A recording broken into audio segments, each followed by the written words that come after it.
Peace and blessings, family. I want to introduce y'all. Y'all already know my sister Shillina, but I got to introduce you to this new sister. I'm still working with her. I'm still working with her. She just made her debut today, and she's so blessed to join my team if my daughter don't take her. This particular sister, I just named her this morning, and it's the name I almost gave my daughter, Ebony, because she loves this. This is her. This is her. Well, it used to be. She's actually doing some new things, but I still see she when she even does her little braided ends, it has these highlights. So I might lose Queen and Zinga, but we're gonna call her Queen and Zinga. She say, "What? You naming that bright one?" Yeah, Queen and Zinga up in this face. Yeah. She on me now. She graduated. Okay. I love it. Love it. How you feeling this morning, sis? Ah, sis, man, man. I recorded twice yesterday. I thought I was gonna do once, and then Spirit said we ain't done yet. So I recorded another one yesterday. Yeah. Your locks are flowing and growing, and you are flowing and growing, and just getting so beautiful. Marriage is treating my sister well. Well, well, well. Yes, child. Yes, yes, yes. Been stepping up the game and doing new things, and just been, man, elevating spiritually, spiritually, sis, spiritually. Yes. How you been doing? I've been dealing with hot flashes galore, and I just ordered a herb called black cohosh. My daughter had introduced me to one called chaseberry. So I'm actually getting to know new herbs right now to deal with this elevation, because according to some native traditions, when a woman goes through this, because I've been doing a lot of research on it and wanting to understand the spiritual aspect. I've always been a nerd, but I like to understand if we as divine beings who think we're human, but we're more than human, go through certain cycles, life cycles, then we should seek to understand the purpose of those cycles, not just on a physical level. So, that we say, well, you're going through menopause, that means, girl, at least you ain't going to have no cycle no more. And, I don't even think about it like that. I think about it from the standpoint of, well, the cycle was a part of me having what I call co-authorship with the creative energies to bring forth life. And so I always blessed it, even though I for some time have been past the point of being able to have children. And even if I was, I might probably still be in, but I had got my tubes tied, because when I was married for the 16 years, it felt like every time he looked at me, I was pregnant. I was like, don't even look. But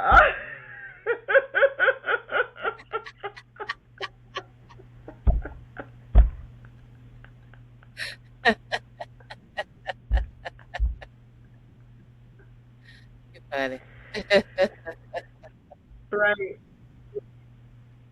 So we kept having boys. He was trying to have a girl, but when I look back on that, I realized there's always a higher and more divine plan than what we know at the time. But one thing I can say is I am grateful for the wisdom that I see that is growing in me as a result of my journey, as a result of being a nerd, and as a result of being who I am on an identity level that I have really just come to be acquainted with in the last few years, right? And so, let's see if I could get that upper light kind of out of there. That's a little better for me. And so yeah, I'm dealing with a new phase of life, and I'm liking it. I mean, it's a struggle. I have my struggles because even this morning, we were supposed to be on here sooner than we're recording. The reality for me is it was a hot flash that actually did wake me up, even though I didn't wake up on time. So I wake up every 2 or 3 hours just dealing with the hot flash. And I happened to look up, and my good friend Theo bought me recently. I bless our relationship. You know, he had some issues with me for a minute. And then he turned around and started doing sweet stuff after that, after but anyway. So he bought me this clock, and you can you can see the time up on the ceiling if it's at night.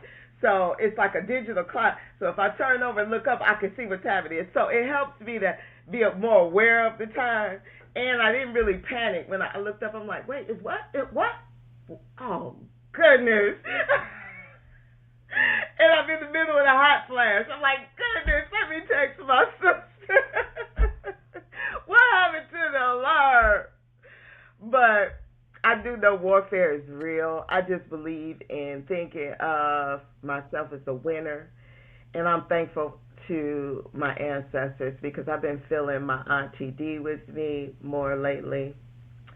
And April is the month that my mother actually transitioned from this plane of existence. And she has been, her presence is always stronger in the month of April. But I really feel she has been part of my identity coming out, if you will. They say people have identity crisis. I feel like for a long time, many of us, including myself, have had an identity crisis. Some of us still have an identity crisis.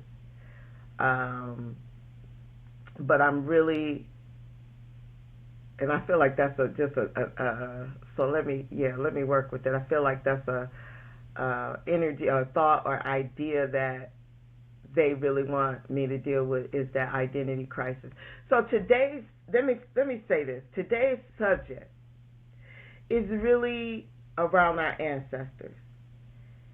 And I reached out to my sister because I had one of those, what you call, when I was a member of the Shrine of the Black Madonna, we would call it a kugasana, or a spiritual explosion, when something just kind of goes off in you. And I almost wanted to call my sister early, talk about, because the time we were supposed to start this recording was like 3:30 in the morning. Yesterday morning, I was up at, I want to say 3 o'clock naturally, and just alive and feeling it and all this. And I was actually had the visitation for this idea yesterday. I was like, I should text my sister. I said, your sister Mary, don't you text her at 3 o'clock your time. You don't need. I said, but I really want to do this podcast. I said, well, I'm gonna reach out to her at my work day and see if we can do it tomorrow, because my mind was so teeming with what they wanted me, I feel like what they were guiding me to say, to try to help those of us today who are, because for me, I've always been a bigger identity. Even though I had at one point in my life a ID that was about my four no more. That was mainly to secure me, or a way of trying to find a space that I felt the devil could traverse. But the devil even traversed that area in terms of his reach, in terms of racism. When I speak of the devil, I'm just not speaking only of an energy. I'm speaking of a system that is dying, a white supremacist mentality that has basically made the entire planet put the entire planet in a state of unrest, in a state where we really do have to find peace in a supernatural way, right? And so the reality for me is that I thought I could secure my little family from that energy, but it kept reaching in, you know? And I think that's always been a part of my DNA, if you will, was to come to this day, to come to this day where I could actually say, I have figured out a way because they put that desire in me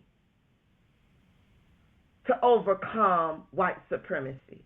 And it's not even me really overcoming it. It is me in my hunger and in my thirst after righteousness. Hallelujah. Energetically drawing myself to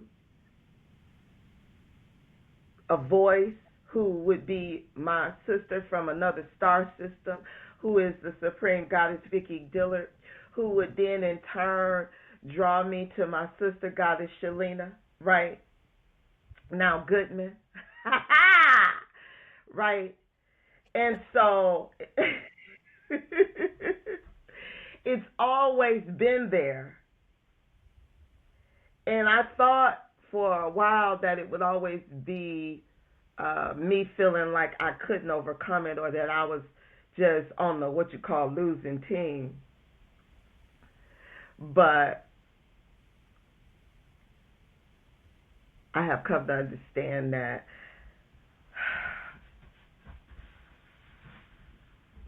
this experience for me was really and has been about understanding all of our identities.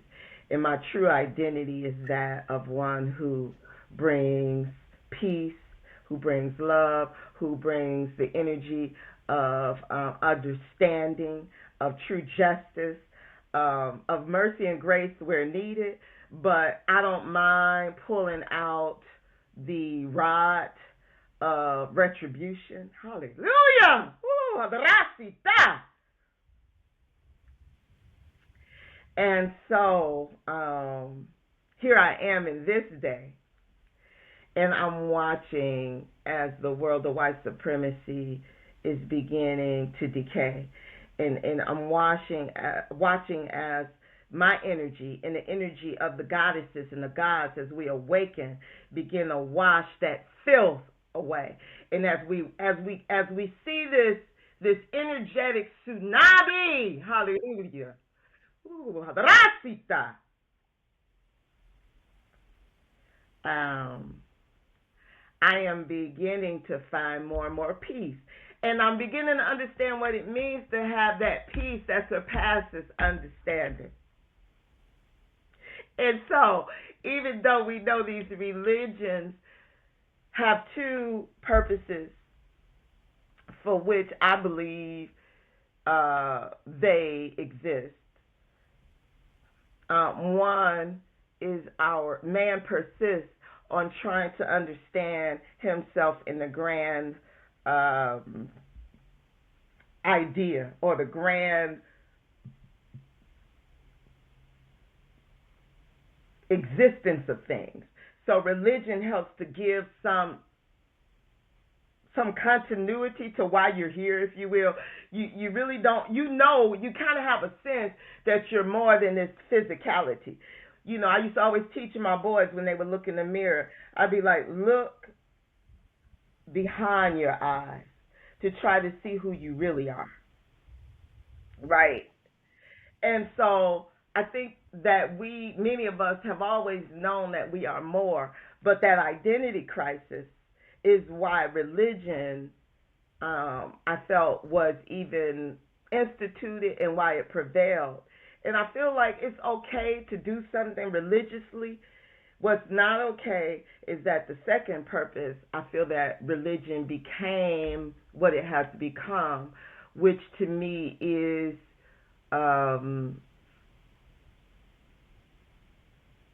infiltrated with all kinds of devilish uh,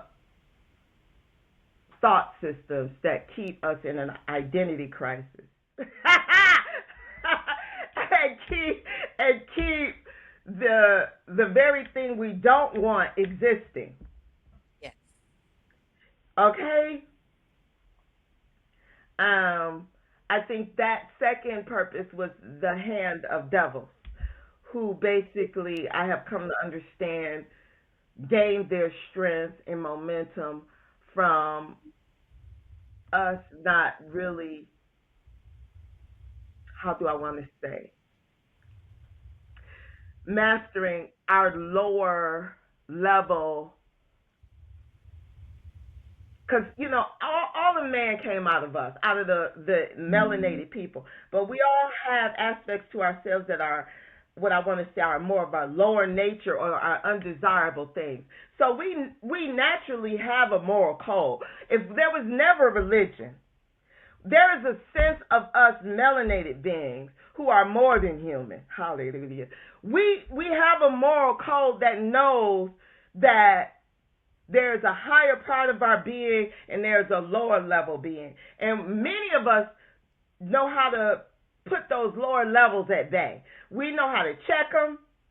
We know how to have balance and harmony with it. I have never. Let me give you an example. And I'm going to get back to this religion thing. And I can't say, I'm just speaking for me, but I believe a lot of sisters, melanated sisters, probably can relate to this. Culturally speaking, I was born in Detroit, Michigan. I always say made in America. And to this day, but I would say growing up, when I would party, and especially I didn't even know much about drinking and drugs until I went to college. But the reality is, even when I would increase the amount of drinking, it wasn't until I got around the culture of the European or the Caucasian folks that I realized that there are people who actually enjoy drinking until they are incapacitated. Like drinking to just want to fall out, just want to drink yourself into this stupor where you can't do nothing but throw up. And I'm like, why do people do that to themselves? Because my mind was like, I drink enough to get a little buzz, and that's just to loosen up. But it was a whole culture when I was in college for white folk to just, and it would be contest. How much you can drink to just lose your mind.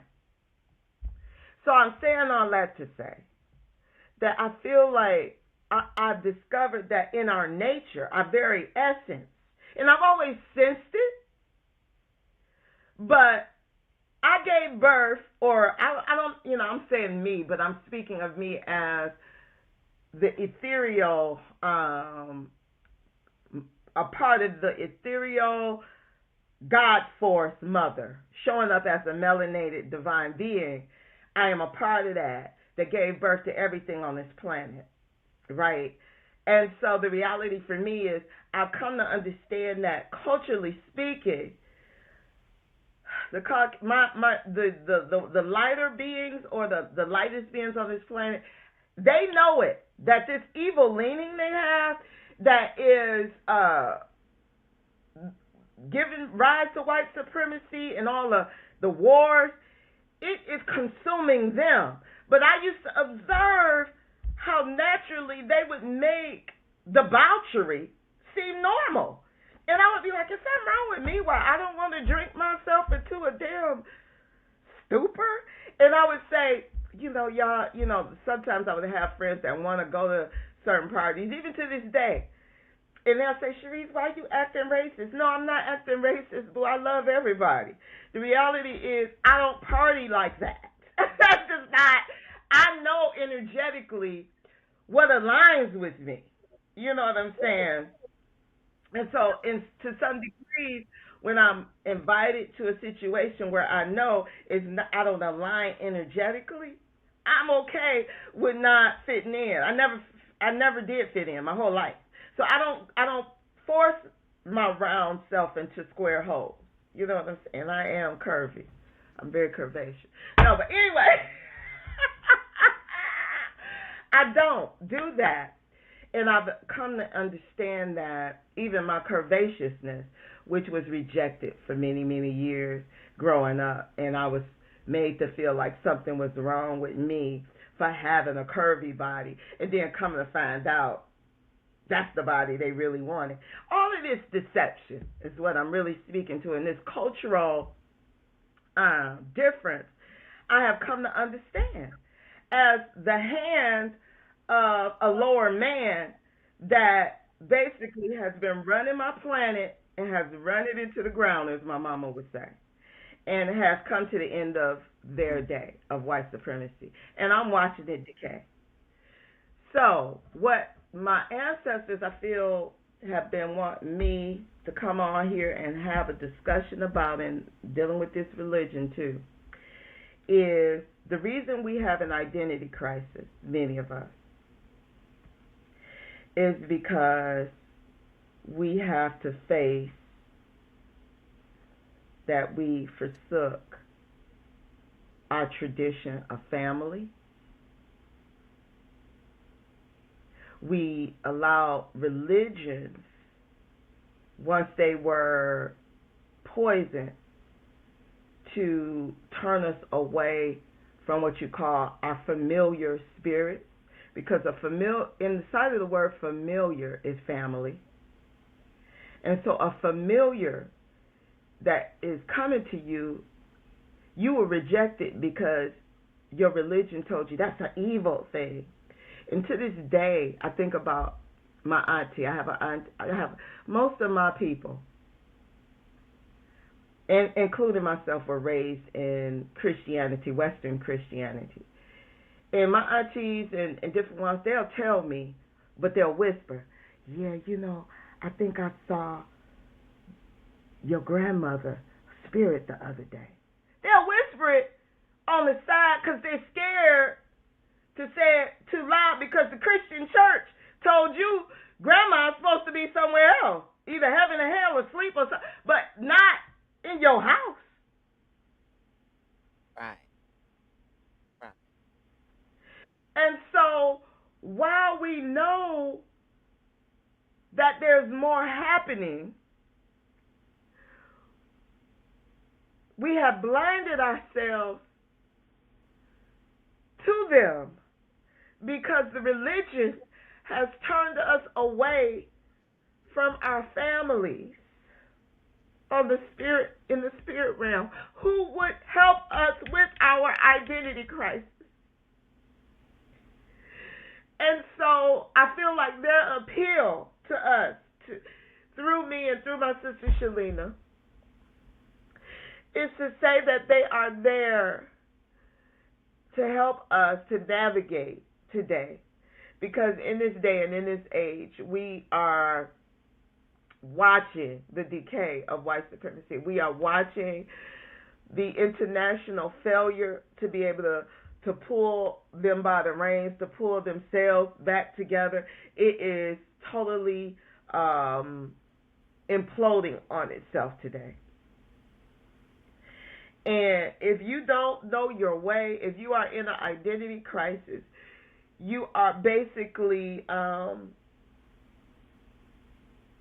going to fall into decay with it, because the stresses of it will eat away at your essence, because you will be in panic mode. You will be listening to the very devils who have wanted to destroy you, to try to get some direction. And I really feel like it is the love and affection of Source and the ancestors that want us to come and have these discussions with you. So the familiar spirit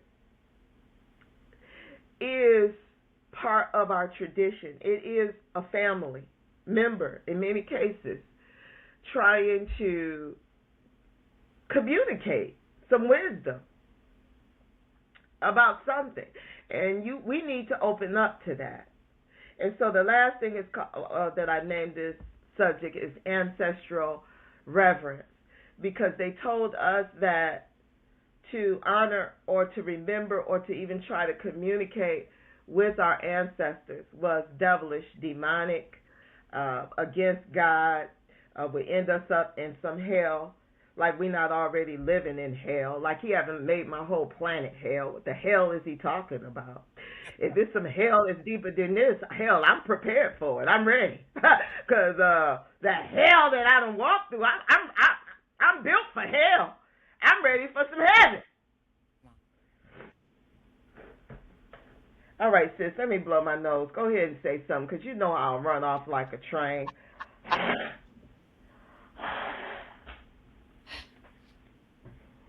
I was thinking about the the familiarity. See, I'm not. This is not even gonna let me say it, but that's okay.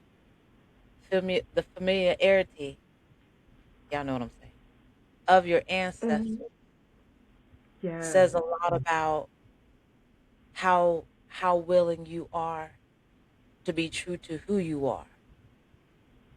yes, Because if you're not even willing to understand that being in touch with your ancestors and your spirit helps give you a sense of family, even if you feel like you have no family now. wow, that's right. Because when you start tapping into your inner and better self, you start to feel your ancestors and they start to guide you and they start giving you that light, that extra knowledge.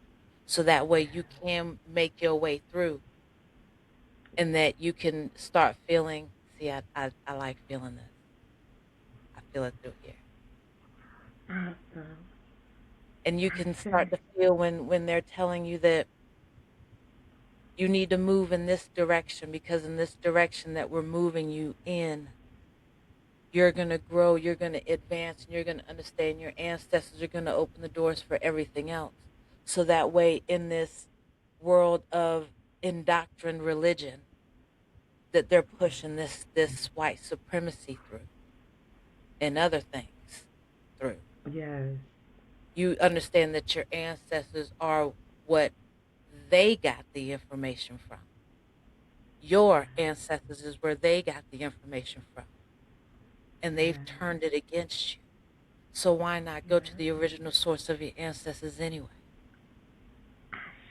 to Say, help you get through the very thing that they're trying to hide you from and put in I front of you? say, I say, Get familiar with your family. okay, That ancestral familiarity will help you be familiar with yourself so that way you can get through all this shit that's going on out here. Because if right, you've been doing it anyway, you've been getting through the right, shit that's been going on out here. okay, Because like you okay, said, source, ancestors, they're going to guide you. They're going to yes, make sure that that even when you feel like you have no family, your ancestors are going to keep you in touch with your family. come on, Because your come family ain't on, always blood, baby. come But your on, spiritual family is always going to lead you to who your family is in this mortal world. okay, I say, That's my tribe. Hey, okay, okay. okay, okay. And it's so fulfilling. It's so fulfilling. You know, I feel my sister's love and her energy.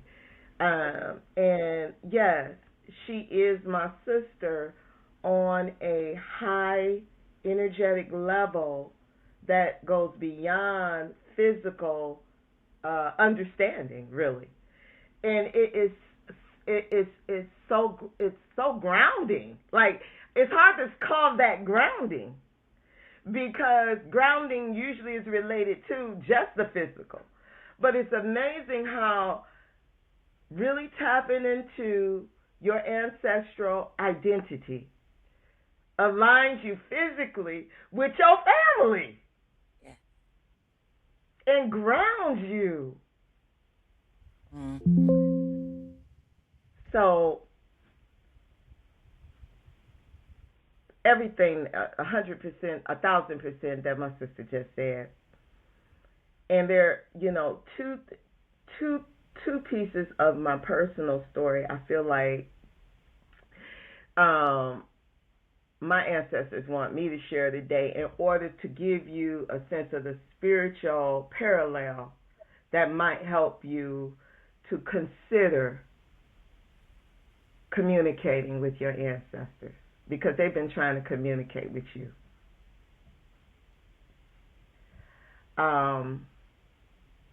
And before I even tell you about those stories, I want to highlight one more time what my goddess sister just said.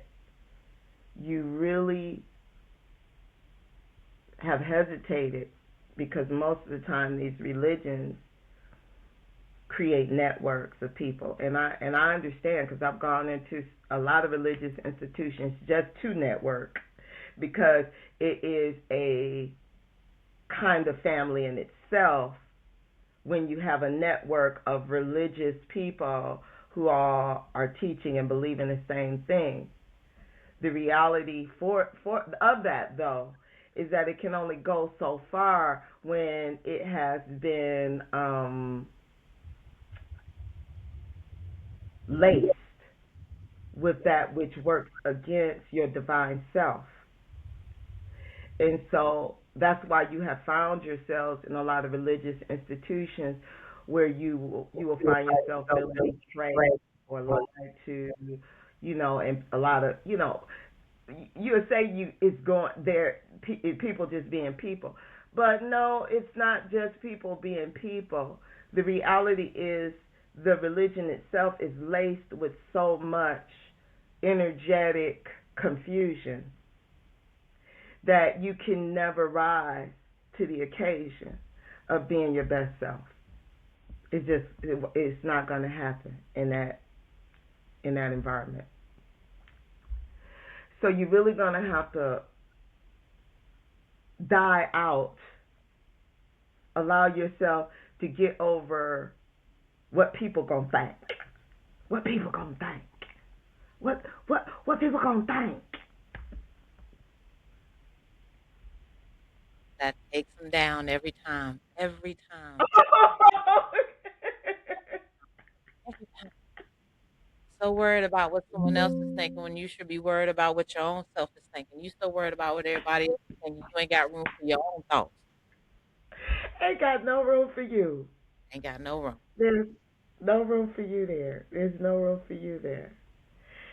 And it's so unempowering. I found that I discovered my greatest power in accepting myself, accepting my ancestral reverence. Because you really are rejecting yourself when you reject your ancestors. You reject, the reason you have an identity crisis is because you have no identity without them. Oh, shit.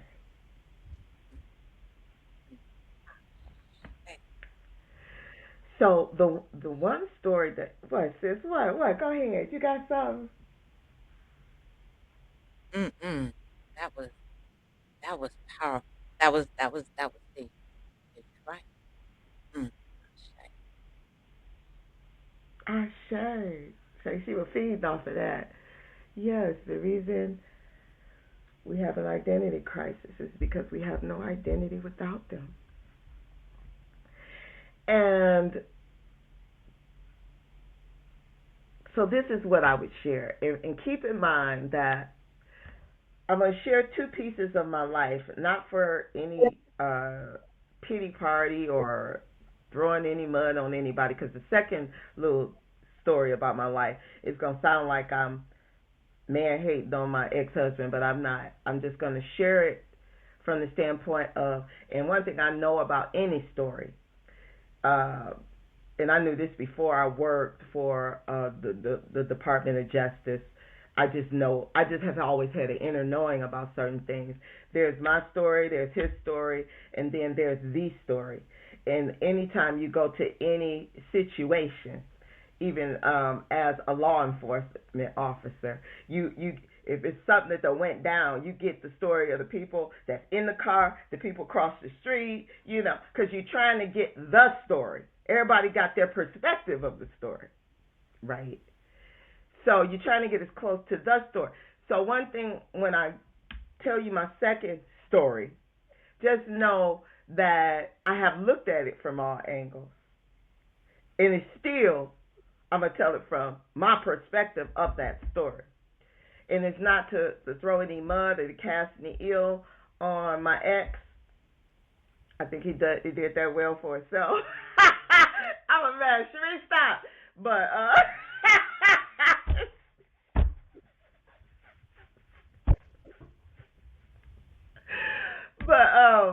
I want to share that just to give another spiritual parallel to you. So let me start with the first story. So the first story that I feel led to share is that when my marriage fell apart and I lost myself and my family and my identity, and I was at this state of brokenness, complete brokenness, because everything I had tried to build, including being very conscious, because I was very conscious in my marriage, and we had several businesses and everything, and we were trying to build a legacy for our sons, and it was just an adventurous journey. So when I lost that situation, I felt I lost myself. I lost my identity. Here's what I would share about this first part of the story. I had to sit down and decide, number one, if I wanted to rebuild myself, what would be the best place to do it? Where would I go?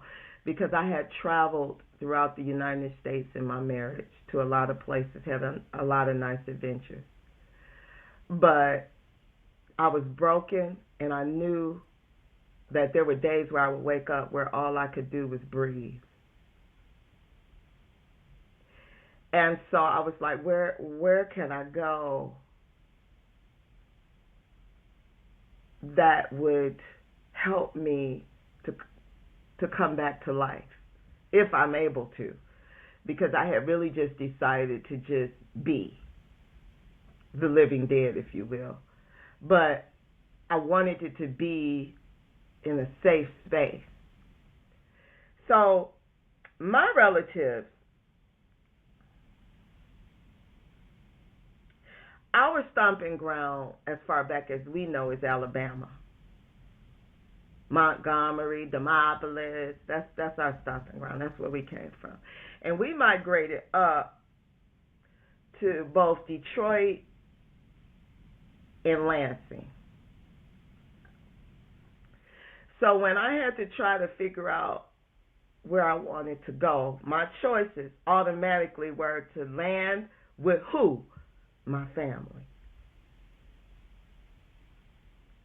So as I thought about Detroit or Lansing, here are the questions I asked myself. I said, well, all my people crazy as hell. I already know that. I said, but who would be willing to help me? Where could I get help? I said, my Detroit clan, they kind of selfish and off to themselves, always judging each other. I said, my Lansing clan, I didn't know them as well, but they have a lot of love they had a lot of love for my mama. My mama raised almost all of them, because back in that day, the oldest sibling was basically the mama, the house mama. And my mama was that. I said, so while I don't know them as well, I think I should probably choose Lansing. Plus, last I recall, I want you to look at my reasoning, because I'm a parallelist to the spiritual. I said, last I recall, they was working for those automobile plants up in Lansing, because the motor companies in Detroit, we had them there in Detroit too. But last I recall, the Detroit clan, a lot of them didn't get into, they weren't able to get into those motor companies. Actually, my Detroit clan got more into religion.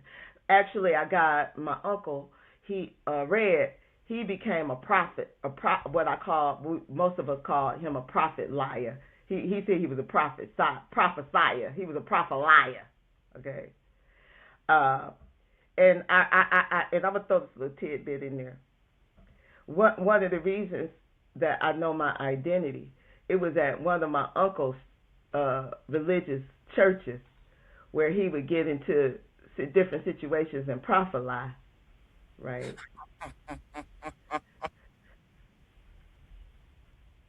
That while I've never thought of myself as any kind of person of courage, I always have been full of fear. Now, sis, I'm gonna come back to this. You know, I like to take these side streets. When I look back at my journey with religion, I've had a lot of courage. There was this one instance with my prophet lion uncle where I went to his church. He had opened his own storefront church at this point, and he had a lot of sisters. He would be sleeping with a lot of them in the name of God, laying hands. Okay, and he had prophet lied to this one sister that she was gonna have a baby because she wanted a baby so bad, even though she had a hysterectomy. And she was believing it and sleeping with him. I don't know if she thought he had a magical wine or something. I don't know. Yeah. Yeah. So anyway, I remember one day back when he was famous, infamous, he had kind of grew his church. It was a bunch of pews. And I had went to visit. And I wasn't there to cause no ruckus, because that has never been my MO, my mode of operation. I have never been a troublemaker. I try to go with whatever the flow is, even though the only time really people have any issues with this girl over here, and I feel this way to this day, is if you confront me or messing with something of mine. You know what I'm saying? That's when I discover who I am. That's when I discover who I am. So anyways, I visited his church because at the time I was still trying to find my way. He was married to this sister I really liked. He had married this auntie of mine who was just she was a year younger than me. My uncle a mess. All my uncles a mess. I remember now. She was a year younger than me, and I felt funny even calling her my auntie. I really think he got with her before she was even legal age, because at this time I'm about 19. She was about 17. Okay. So, anyway, and he's like 30, the prophet liar at the time. I don't even know if my uncle, I don't think he's passed yet. Nobody told me, sent me nothing, but anyway, let me just say this. Okay.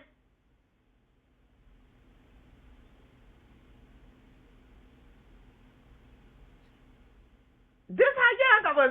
All this is just coming back to me. So I had my son, because I had my son at a young age, and I would kind of be around my uncle because the girl he married, she was good with children, so they would babysit my son every now and again. And even when I got married and had Ebony,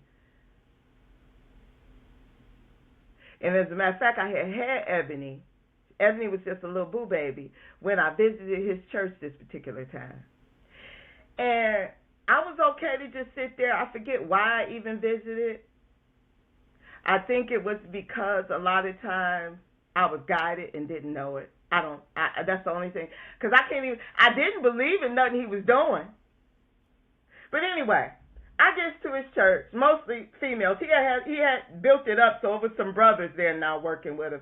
And the brothers had his same kind of nasty energy, thinking it was like they was discovering how to be the kingpin. It was a ego stroke for, them that joined him to get together, and now they got all these women that they can manipulate. You know what I'm saying? In Jesus' name.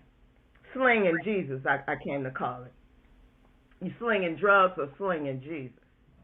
Anyway, so I'm sitting there, girl, and my uncle, I'm gonna just demonstrate. I'm gonna demonstrate because I just feel like I should demonstrate. My uncle up there prophesying, and he said, Tutu. Now he calling me out. Now I'm just in the audience. I ain't nobody trying to be. Because he calling now the Lord is now when they go into these little trances, they want to call you up so they can pray for you. And I had already got to a point where I wasn't gonna let anybody just lay hands on me, even though I was still visiting religious institutions, because I knew a woman who was, sleeping with other. She's supposed to be an evangelist, but she's sleeping with somebody's husband and all this kind of stuff. I'm like, woman, you ain't putting that lust demon off on me. Keep your hands to your family. So I had to develop some type of courage about me, right? So he all in his trance state. The Lord wants me to tell you that except you come back to him, your son, I see him getting hit. That's what he said. He saw my son getting hit. My baby boy, who wasn't no more than 6 or so. Girl, did I not stand up? I stood straight up, crossed my arms while he prophesied. Everybody started looking. I said, I rebuke that. At the time, I didn't know no other name but Jesus. I said, I rebuke that in the name of Jesus. Now, how you gonna say that to the prophet? Okay? I said, I do not accept that, but I didn't know at the time, too, that you do have a power where you can allow somebody to plant something in you, or you can reject, because nothing ever happened to my son. And my son has sickle cell. And has bouts with that. I have the trait. Has bouts with it, but has lived to the right age of 40 now. Okay? Or near 40. He said, I'm adding age to him. He ain't quite 40 yet. But my prophet line uncle attacked me. That's how I felt. Now, I would have stayed seated had you not attacked me. But your God, I guess I'm willing to fight with his God, got you up here prophesying. So I stood, girl, do you know I started walking out because I didn't want no more ruckus because everybody's staring at me now because I done rebuked the prophet. So they're like, what? And I'm hearing people talking. And so I stood up and started walking. The whole damn church started walking out behind me. Girl, we all out. I'm trying to get to my car. I got a whole string of people behind me in the parking lot. It's a damn parking lot fight at this point.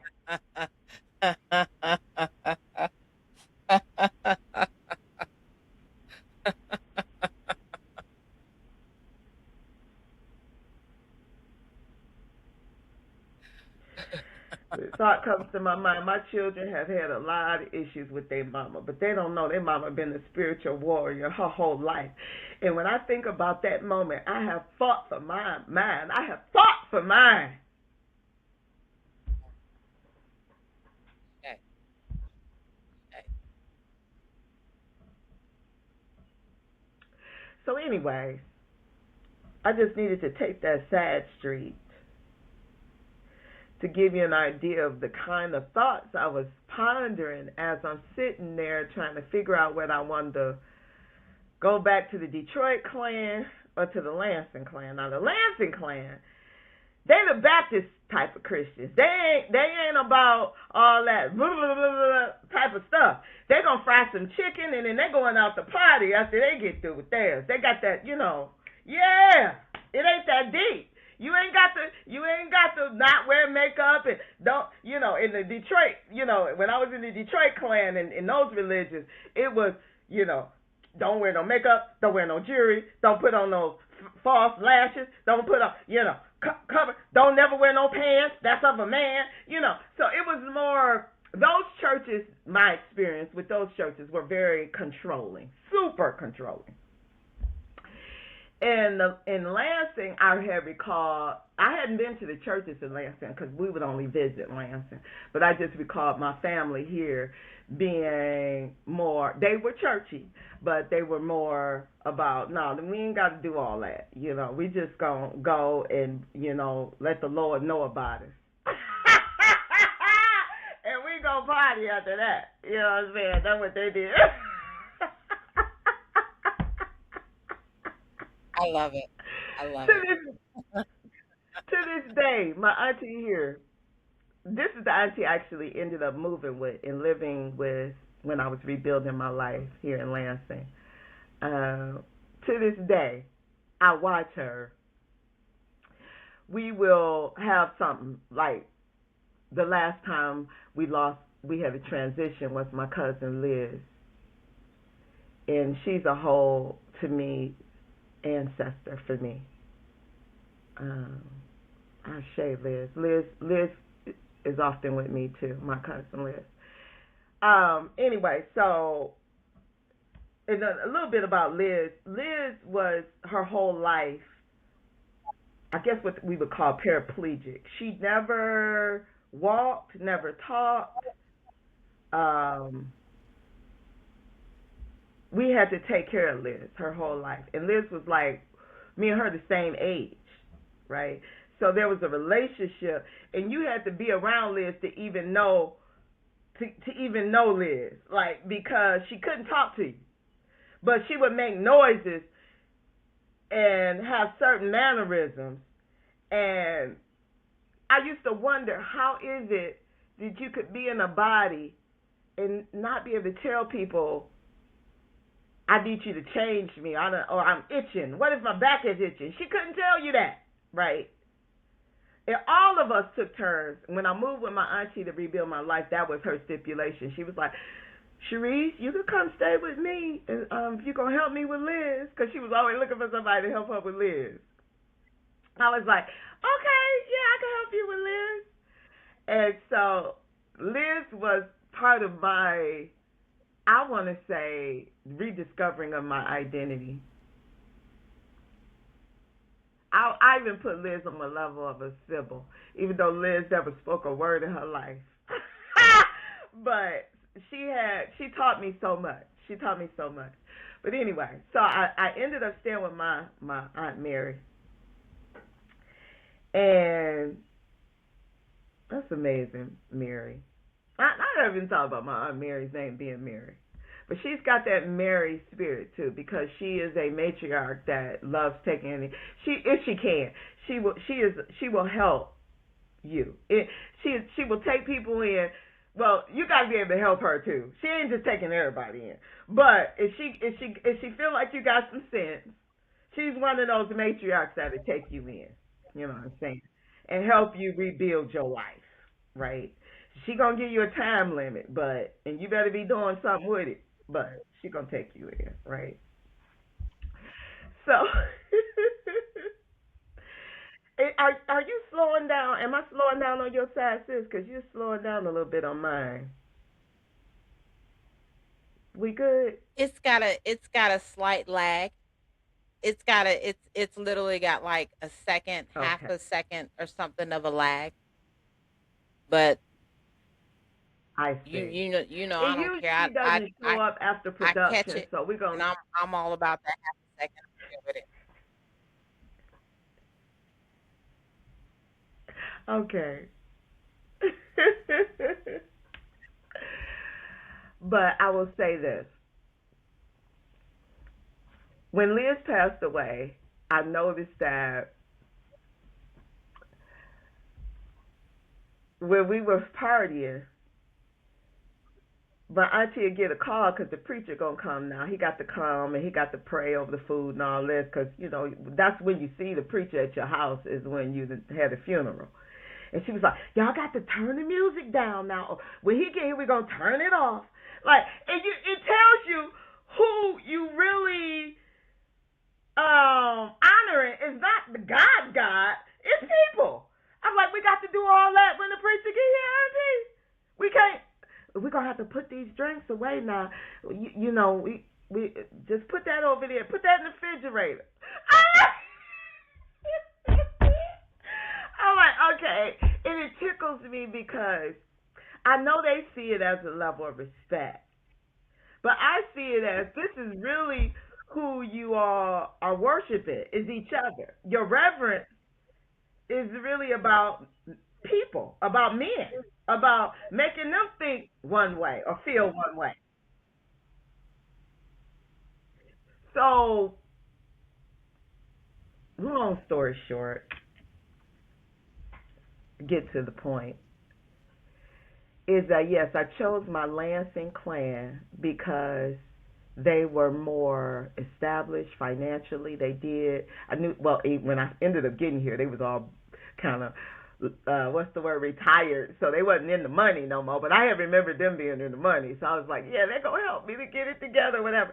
But I did get here, and a lot of them were retired, but they were still halfway. I don't say halfway in their right mind, and to the point where they always stuck together. That's what I love about my Lansing clan. No matter how we might see that they tend to gossip about each other and talk crazy, which goes on in a lot of families. I have grown beyond I have built that muscle, I feel like, where I don't really give a damn when somebody is talking about me behind my back. My uncle's still that way. Like, he'd be ready to beat somebody up. I heard this man. Somebody say something about Tutu. Girl, Tutu, you want me to go?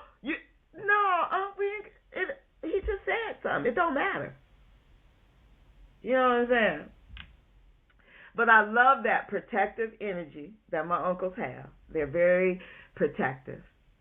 I love how we will still get together, even though it's a lot of crazy backbites and crazy talk that go. But another thing that they will do is I love that they confront more. They don't necessarily always just say something to you behind your back. Usually it's going to get back to you anyway. But they will come to you with it. They'll be like, yeah, so I'm going to tell you how my auntie would do this. She would say, Tutu, people is saying that, I'll be like, auntie, who is these people? These people that saying it, first of all, dip all that in the bud. She's like, I'm not gonna tell who the people are. I said, well, then don't tell me what they said, cause I can't address these people. I can't defend myself against people I don't know.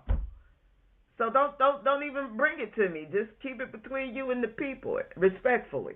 You know what I'm saying? I don't know. Now, if you're going to tell me who the people is so I can go represent who I am to these people, that's another thing. But I've built that muscle of how to nip a lot of stuff in the bud where I don't get caught up in a bunch of drama. But you're going to have that, I feel like, amongst your relatives and your family.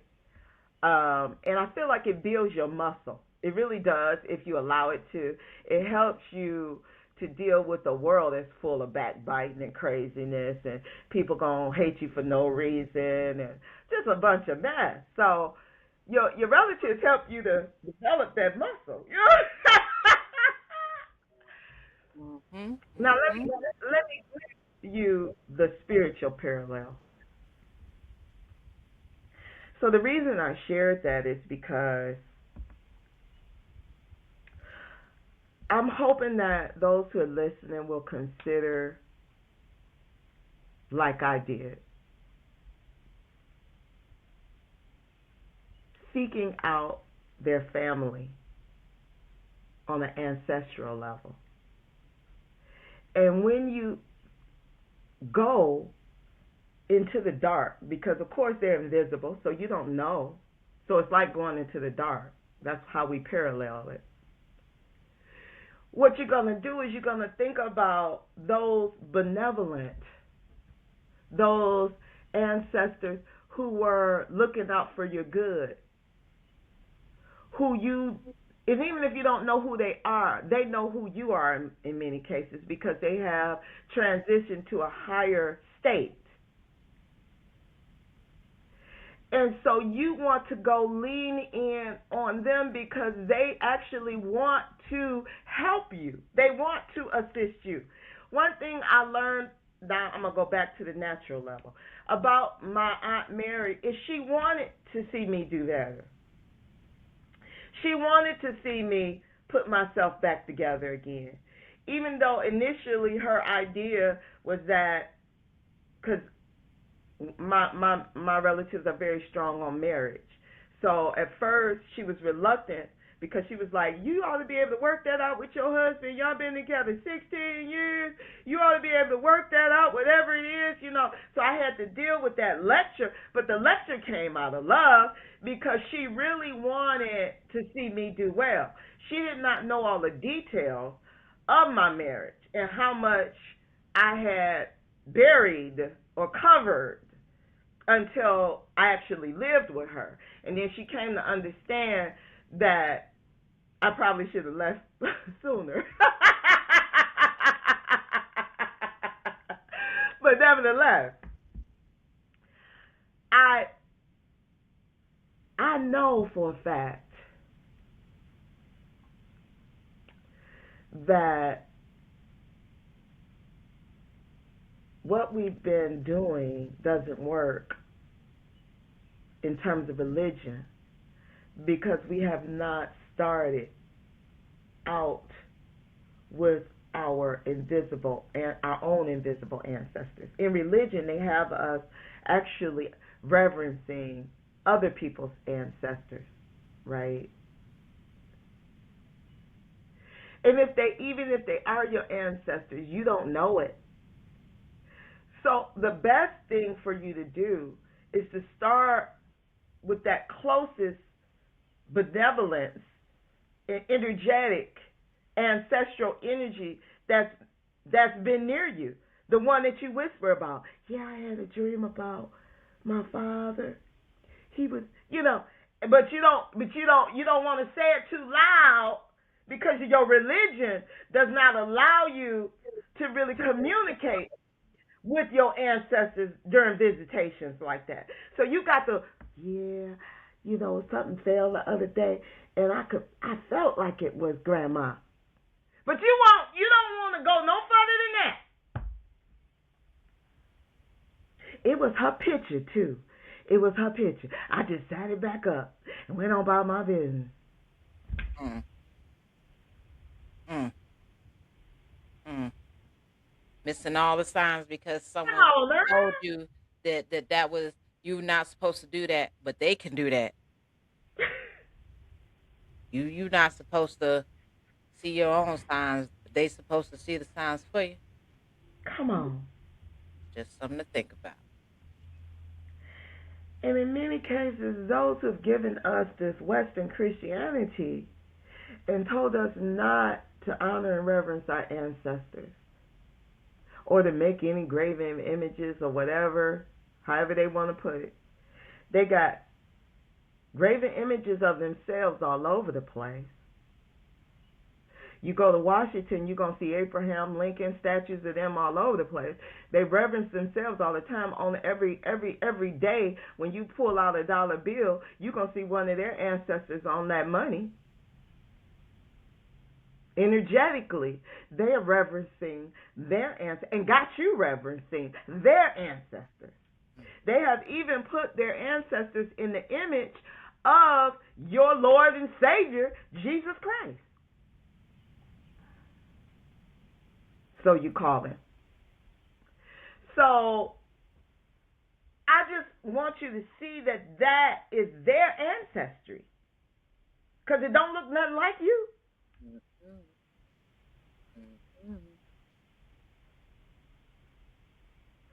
And so I really would appeal to you, and I feel like this appeal is not just from me, it is from your ancestors. Because my ancestors know your ancestors.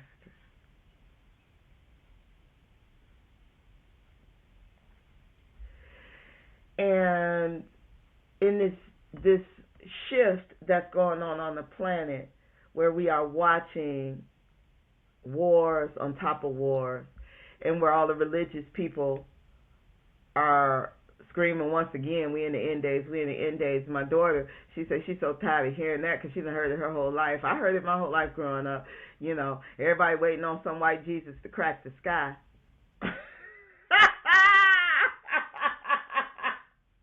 I don't mean to laugh at y'all, but I'm going to laugh, okay?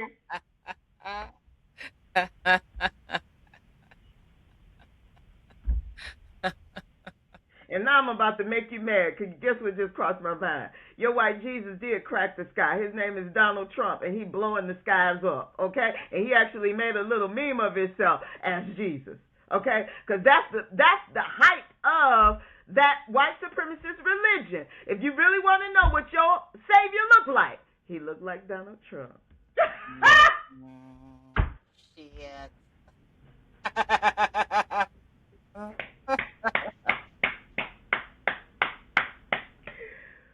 Woo! Oh man.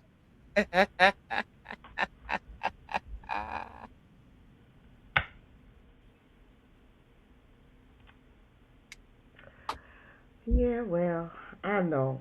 Y'all was mad at your girl anyway. You might as well go on and keep being mad. I love you though. I do. I love you deeply. I love you because I love me. Oh, Yeah.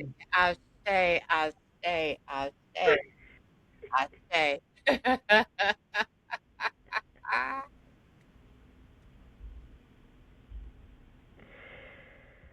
Woo wee. So yeah, I'm really trying to give us a opportunity to find our true peace.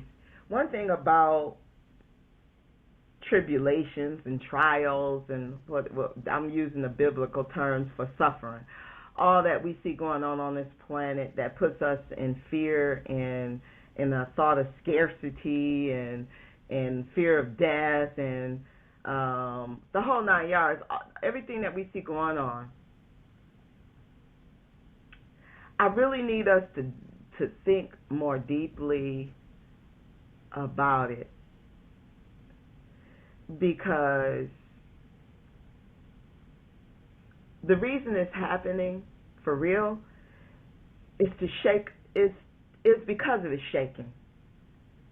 It's sort of like when things are shaking, anything that's not solid, it's gonna shake away. Anything that isn't, like if you watch a storm come through, it's gonna knock down anything that's not strong and solid or has a good foundation. You even find yourself looking out and say, "Oh Lord, I hope that tree's strong enough to deal with that wind." When it's real strong conditions, you be like, "Oh Lord," because if that tree fall, it's gonna take out that house, the other, because you know that the shaking can pull shit down that's not rooted. And so what I feel like the reason for this shaking on earth of the divine and the human family is because your religion, if it's not solid, if it's not rooted in truth, you will be falling.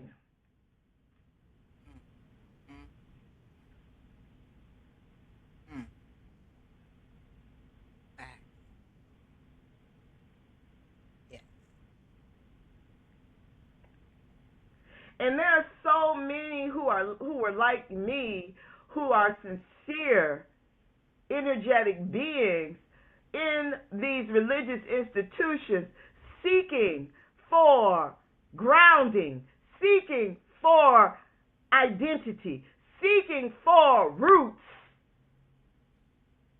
And I am here as that voice to you to say, I have found what you have been seeking in my ancestors. Come on now. Come on now. Come on now. Come on. I have had one of the sisters in particular that my uncle used to prophesy to, that he slept with. I've had her call me, find me, all the way from another state, found my number. I don't even know how she found me. This was some years back. Called me and said, Tutu, I'll never forget that day you stood up in that church. We was all incensed and angry. But your courage, and you were right. You were right about everything. You were right. Because I remember, some of it's still coming back to me. When I got out into the parking lot and I saw that they was following me, and she was one of them, I said, you know that man is lying to you. You know that a lot of y'all sleeping with that man, and that is not of God. I said, and I'm not about to let him prophesy on me and my family and have some devilish stuff happen to my son because he called himself trying to confuse y'all. I'm not about to be confused. And I said to him, and I don't care if you don't babysit for me no more or come back to my house. I'm not going to be up in your church and let you prophesy over me. And I got in my car that day and took the hell off.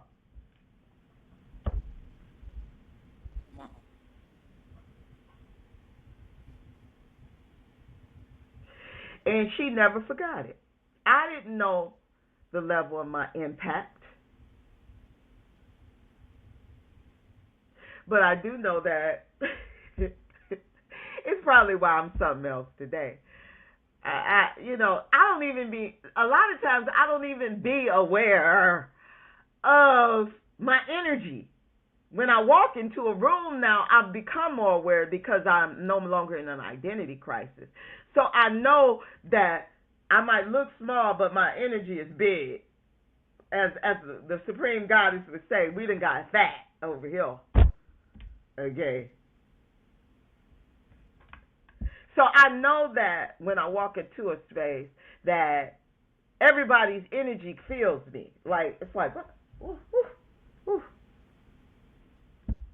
I know that now. I'm unapologetic about it. I've even, tried to aid my daughter, who is still on her journey as well, and I see a lot of myself in her, which is probably why we don't always mix, because she thinks she knows some stuff sometimes. But she used to, I see, and this is from me, I feel like she got it from me. She used to try to dim her light when she would walk into a room. So she would kind of bow down and kind of try to be camouflaged, because there's something in you that know your energy is big. So you try to fit in, you try to get in the corner somewhere. And because I don't want her to have to take every step I took, I would like to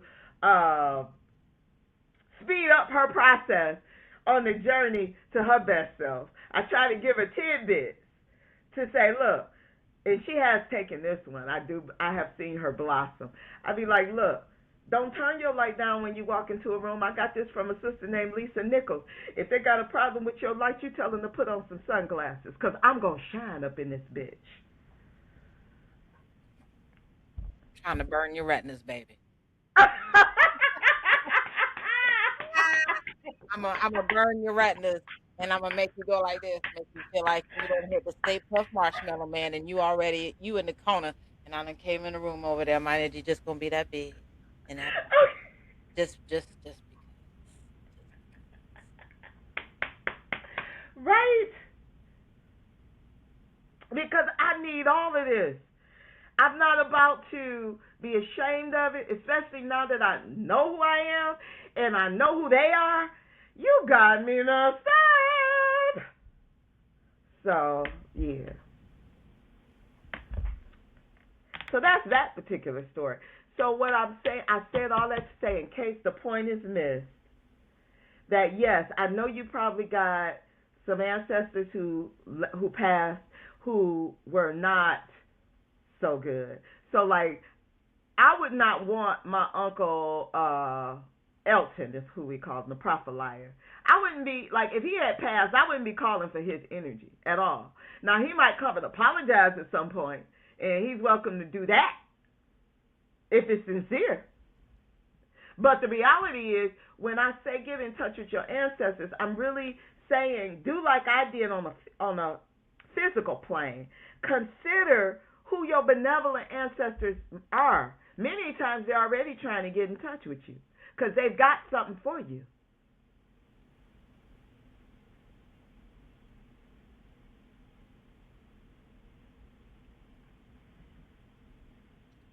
Your bloodline. Go ahead. Go ahead. Go ahead. Because I, I feel like I know where you're going, and I'm gonna let you go there because I'm loving all of this.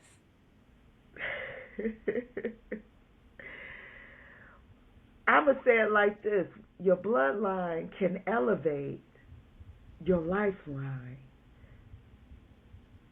Your bloodline can elevate your lifeline. If you feel like your life is depressed and oppressed, it is because you have turned to those ancestors of your oppressors.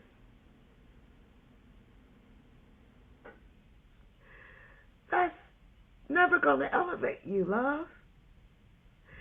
You are going to have to go into the unseen, regardless of whether you know who your benevolent ancestors are or not. They know who you are. Believe me, they do. You want to consider that positive clan. Like the reason I chose the Lansing clan is because I had to consider who was more positive, who would help me get on a good foot. Consider that for yourself on an ancestral plane. In the same way that my Lansing clan, I don't give a damn how crazy they are, I got their back because they elevated this girl. They helped, their love healed me. And on a spiritual plane, I got the same type of loyalty now. And my ancestors have come to me fully in dreams now, with teams. Okay, let me blow my nose, sis. Go ahead and take that because I'm all teary and stuff. I wrote this down when you were talking about going through tribulation. Just in spirit gave it to me with the words, and I never thought about it, and so I wrote it down. And everything that you have been saying relates to how I wrote this down. Tribulation, tribute, tribe. When you're going through tribulation, if you don't get some kind of tribute to your ancestors so they can in turn give a tribute to you, you're not really going to be moving with your tribe. And it goes up and down. Your tribe gives you the tribute so you can get through the tribulation. Go ahead, poet. I didn't know it. You was a poet? This girl the same poet.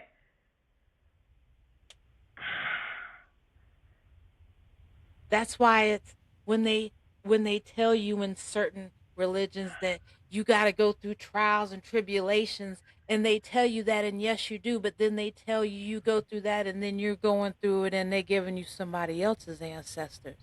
They're casting a spell on you so you're not getting in touch with your tribe and giving tribute to your tribe so you can get through your tribulation. Yes. It's all a cycle. It's all a thing that spirit is wanting you to understand. It all comes back to literally simplicity. Don't be afraid of becoming familiar to what's unfamiliar. Yes. Don't be afraid to go dark because they don't want you to go dark. Because when you go dark, you start to face those tribulations and you start getting intuition on who you need to give tribute to. And for some of you, you realize it isn't the one whose last name is not Christ. Okay. I'm not saying, but I'm just saying. And what they tell you is blasphemy is the same thing that they built this doctrine to put you in a box in. But they don't want you to open that box that they done dug all in. They want your tribulations to go to their ancestors as a tribute so you can't find your tribe.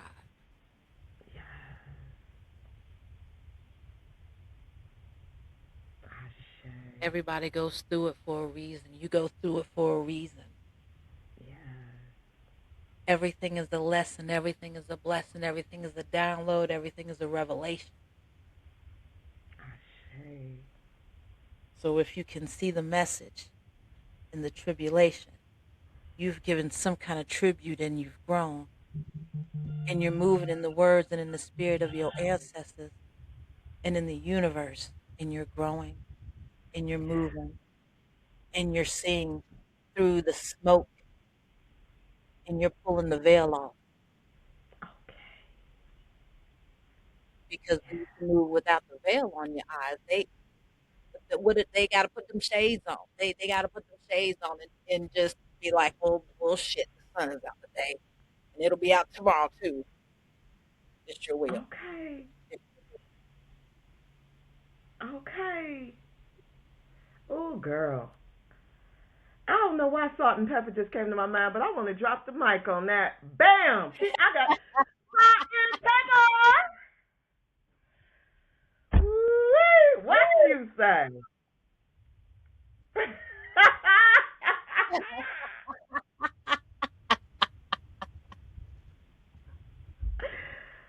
Whoa, sis.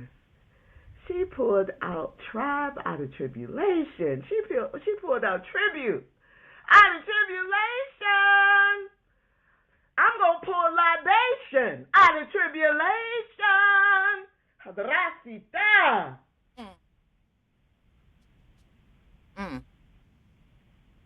Come on. Come on.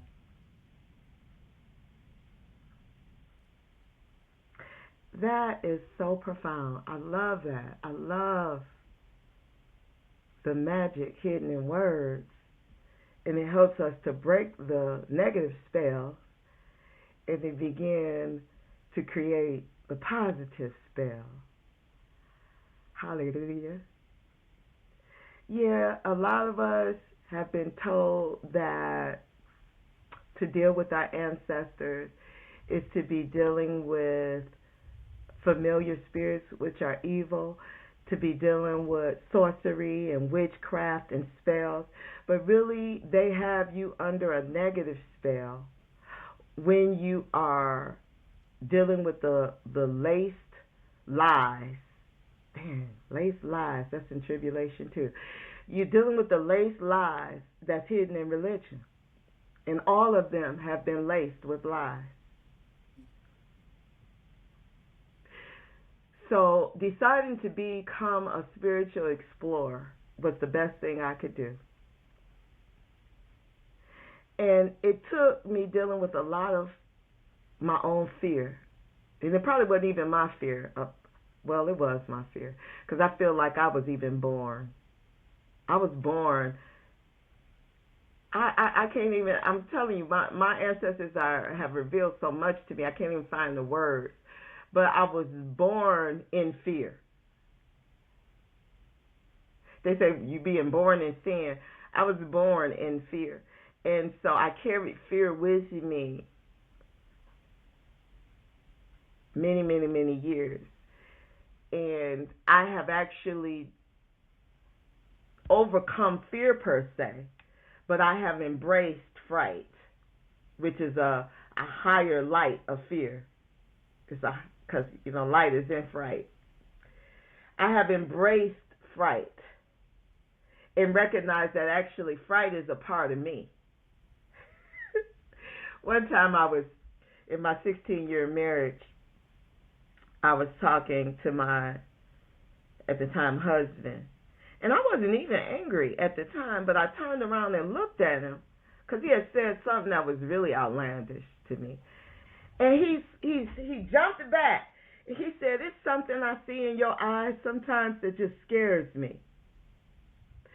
And my ancestors really, my mom, I really think has been bringing it back a lot to me, because when I was born, she looked in my eyes and threw me. And had I not been caught by the angel who was a nurse, I might have exited right away. Came and went the same day. Like, came and went the same day. But I have had to come to terms with that there is something in me, in terms of my identity, that I call fright. I am fright to some, miss fright to others. Hallelujah. Ooh, Rasita. But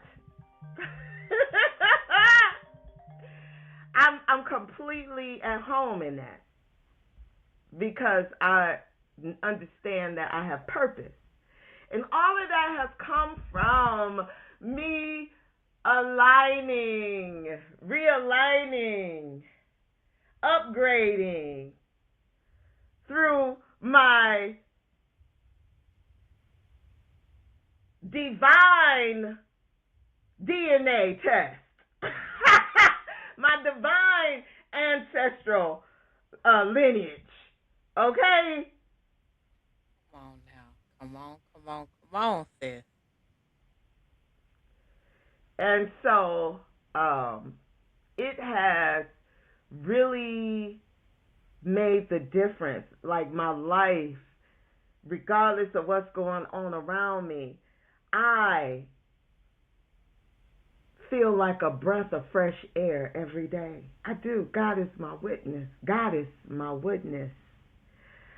I am a breath of fresh air every day.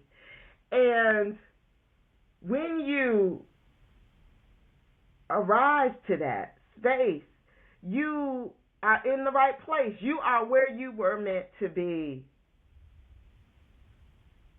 You are able to truly live out your destiny. You are able to be your best self. You are able to recognize you already have wealth. And whatever you are lacking in health, they will guide you that, because it's hidden inside the self. Come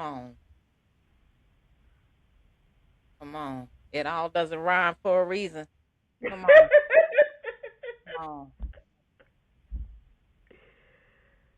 So yeah, I love my ancestors. I love this journey, and I am love as well.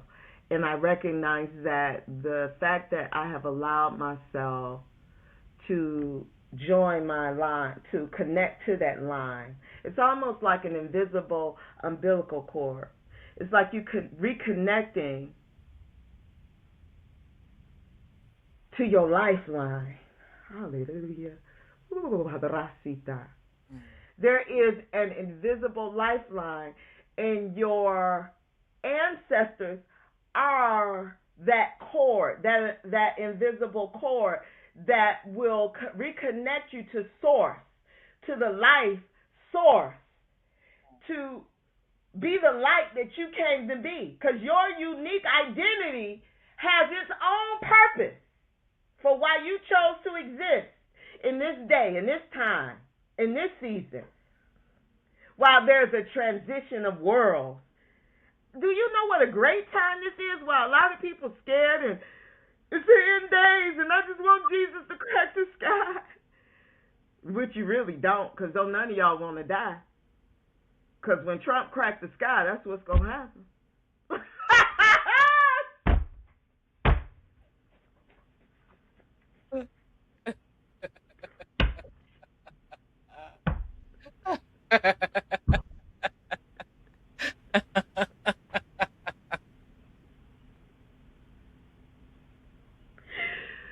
Oh. Family, why y'all got me acting out? Sometimes you got to get mad. You got to get mad just to really sit down and think. You know, it's been those times where I've really had to get angry enough to really go somewhere and sit my behind down and really think, what am I really doing? Why does this word that somebody said irritate me so much? So if what I'm saying to you is angering you, go sit yourself down somewhere and say, how come she can get to, why is this making me so angry?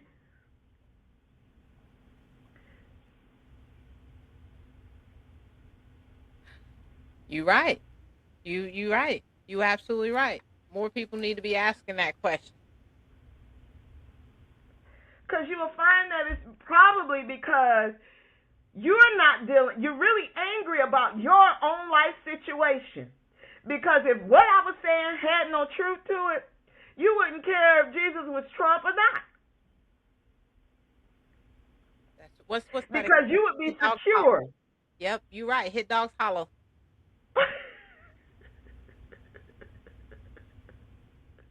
I call somebody a dog, but you know what I'm saying. Right.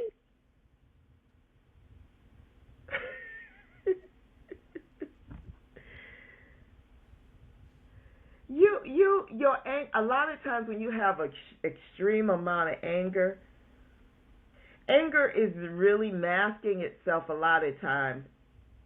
It's masking fear. You get angry to hide the fear. That's the protective measure. I noticed that because I was married 16 years, boo. I got a little bit of wisdom for you, okay? You can't be with somebody that long and not grow.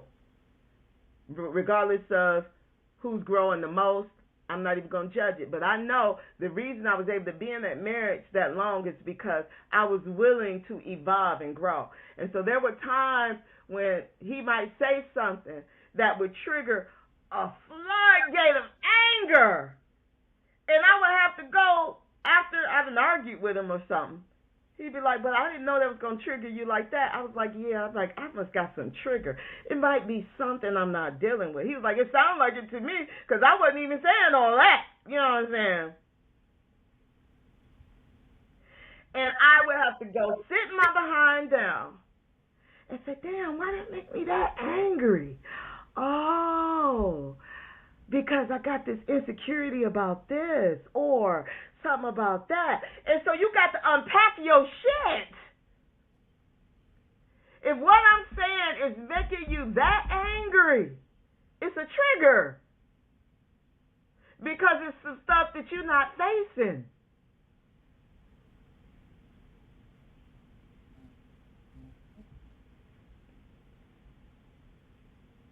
And when you face it, boo, you're going to realize that as you're facing it,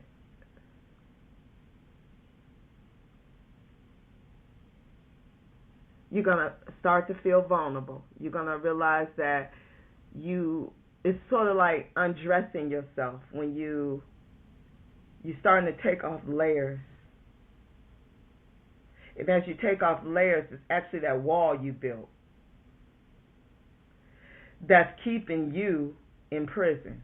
Because you built the wall to protect yourself. But the wall has you locked up. I used to ask myself back when the one time I did have a stint in jail. I had like 4.5 months stint where I was in jail. And it changed. It did change me. My ex-husband, when we were still married at the time when I got out of jail, he was like, "You're not the same." When I came out, I thought I was the same, but it did. It was an initiation of sorts. One of the things I thought about when I was in jail, though, was those guards who had to be there a lot of times through the night. I was like, they in jail too. They got to be in this miserable situation to watch us. No wonder they so mean and ugly and heartless, because they in jail. I'm not. They here by choice. I'm here because somebody done took me and locked me up unjustly. So I can still feel and see, and I've always been a seer and a deep thinker. So I look around me and I be seeing shit that nobody else seeing. And every now and again somebody will run into me because I did have a guard, a black lady, who walked by me one day while I was in jail, and she said, "You don't belong here, sis. I can look at you and see you don't belong here. I'm going to pray for you. Know that God's got your back." That's what she said to me. I get that kind of stuff. But for the most part, there were ugly energies there because they too were in jail. So I'm bringing that to your, because I like to parallel the physical with the spiritual, is to say that they called themselves being those who held the key to protect the world from me, because at the time I was the criminal, right? So they held the key to the jail cell to protect the world from me, but they had to stay outside the jail cell to make sure that I didn't get free. So they were in jail too.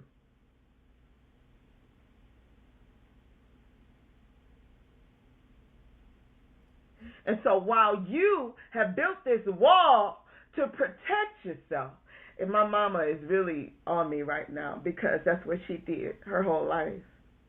While you built this wall to protect yourself from the pain that you feel that the world is bringing you and that my words may be causing you, right? You have put yourself in a prison, boo. You got the key.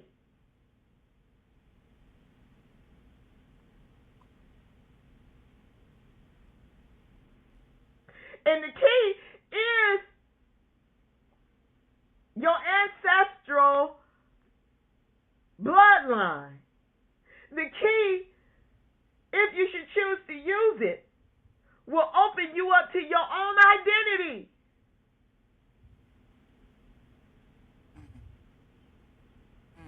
If you choose to use it. Come on. It's always a choice. If you choose to use it. When that guard said to me that she was praying for me, she took a key to her own identity and let herself free because she saw herself in me. She knew I didn't belong there.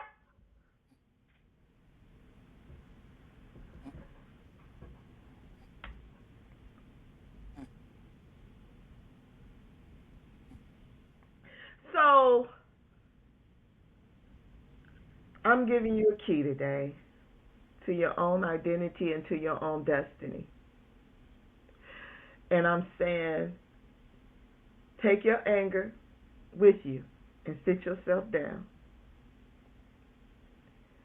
and consider using the key to go free.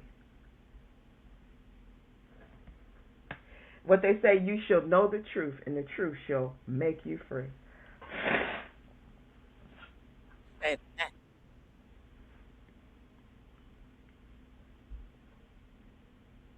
If you're not free, it's because you haven't used the key.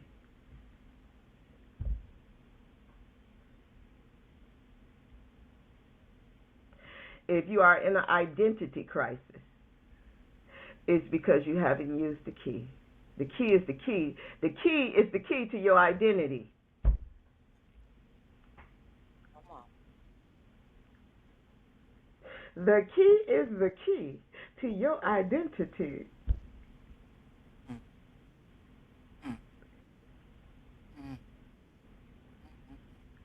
And it is what will give you access to elevation and to higher realms where you will feel yourself no longer being a slave to Donald Trump and to all the failures of this world of white supremacy and all that we will probably inevitably see happening around us in this period of tribulation and shifts of nations, right? Because this key will free you from the crisis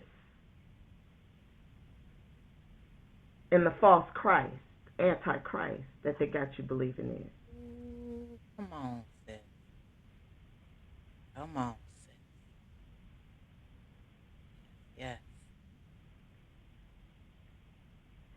And you will find yourself raptured because your bloodline will elevate you. Mm.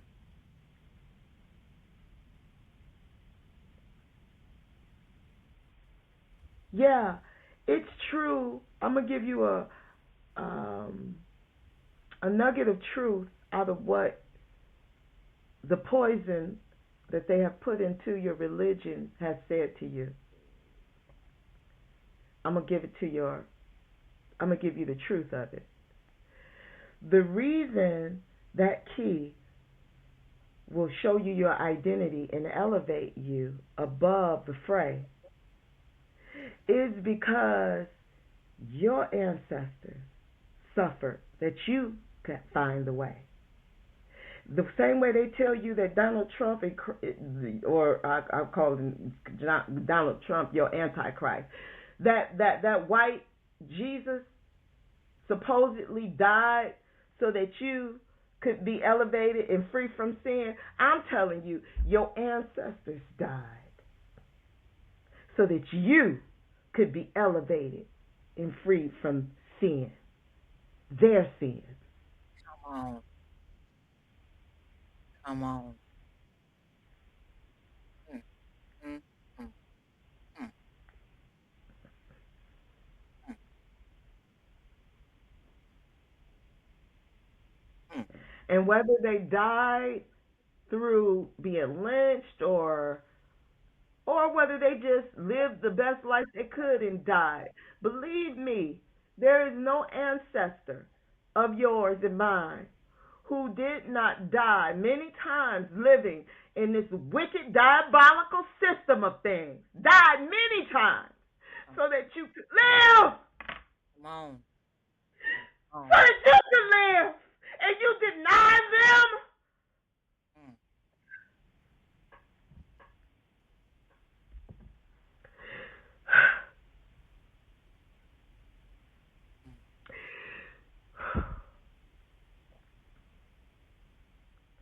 I need you to go within because really, that's the only way out is in. The only way out is in.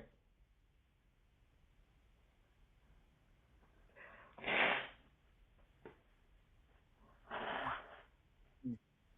My sis ain't lying. She ain't lying. She ain't lying. She ain't lying.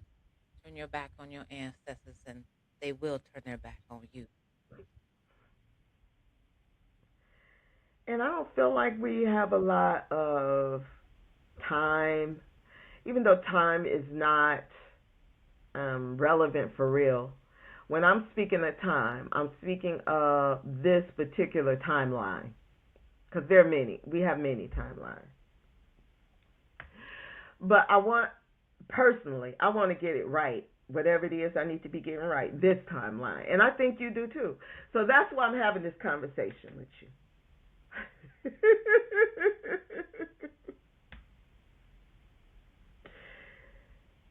Because even my language I noticed has changed. I was texting my daughter the other day and I used the word realm instead of lifetime. I said, while you're in this realm. She's like, why you say realm? That sounds spooky or whatever. She didn't like the word. I said, baby, my vocabulary is going to continue to evolve because the more I know, the more I want to speak closer to the truth of what I know because I understand spelling. Spells. Words are spells. And so your life has no beginning or ending. So your life transcends time. So I don't like to use the word life as much now when I'm speaking of this lifetime. I don't use the word. So I would say while you're in this realm, because yes, this lifetime, and you have to put the time with it because your life has extended into this particular realm of time, and it will exit this particular your life will exit this particular realm of time the same way it entered this particular realm of time. But your life will continue into some other realm, whether it's time or has time or does not have time. But life is forever.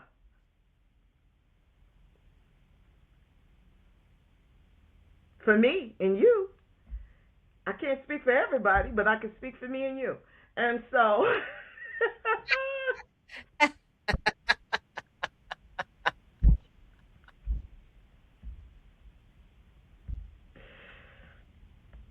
and so I would encourage you to allow yourself to sit down with yourself and forget about everybody else.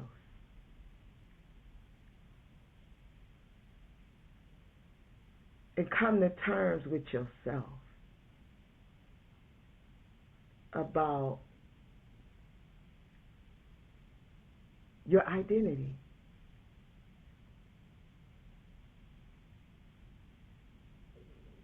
And what it means to be free.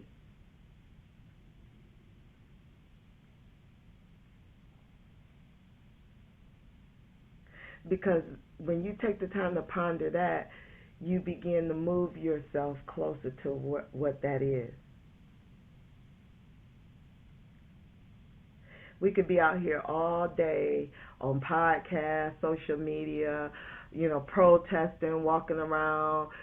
Somebody sent me something just yesterday, a petition that we want to have you sign this petition because it's similar to the No Kings protest.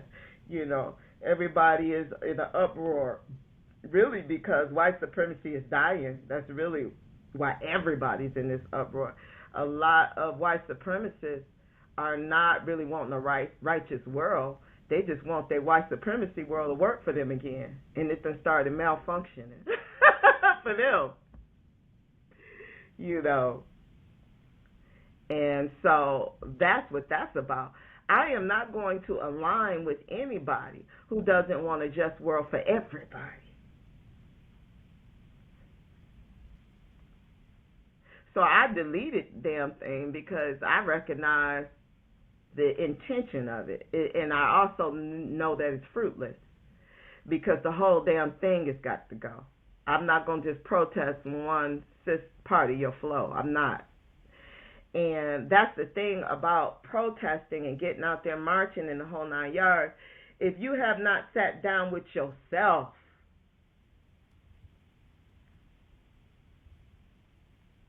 and had your own dark protest. I like that. Your own dark protest. I like that. I have had to sit down with myself in the past and wrestle with myself. I think that's even in your book, nah? It has a story about one so-called brother. It said he had to wrestle with an angel all night, but he was the angel he was wrestling with. He had to wrestle with himself. Because you hold the key to your identity. You're the one that's holding you up.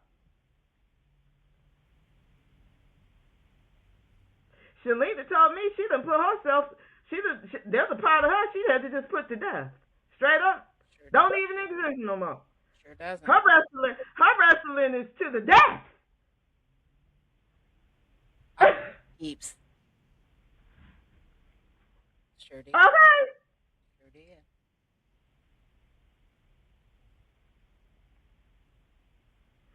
And so I know there's a version of me who has died. I have laid her to rest. And so, do you want to continue this journey of stress and duress where you are in your identity crisis and angry with everybody and everything, and you got this belief that doesn't really work for you. Let's just be honest. Let's just be honest. You've been stuck in a rut. I would like you to consider the key that I'm giving you, that your ancestors have been offering you for a long time, and now just coming as and through me to say we're offering you a key. We're offering you a key to your own identity that will make you free.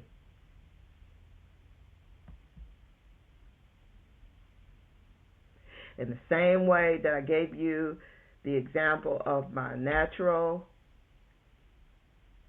decisions I had to make, and then both, regardless of whether I had chose Detroit or Lansing, I still had to choose family.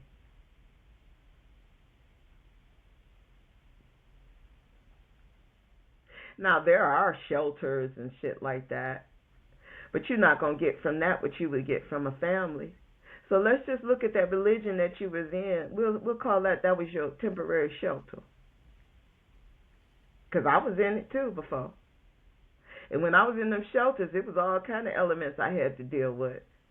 You know, folks that was out their damn mind. You can't relax in no shelter. But once you elevate yourself and discover those familiars, your kind, your tribe, you can relax and allow yourself to elevate and to discover your true identity.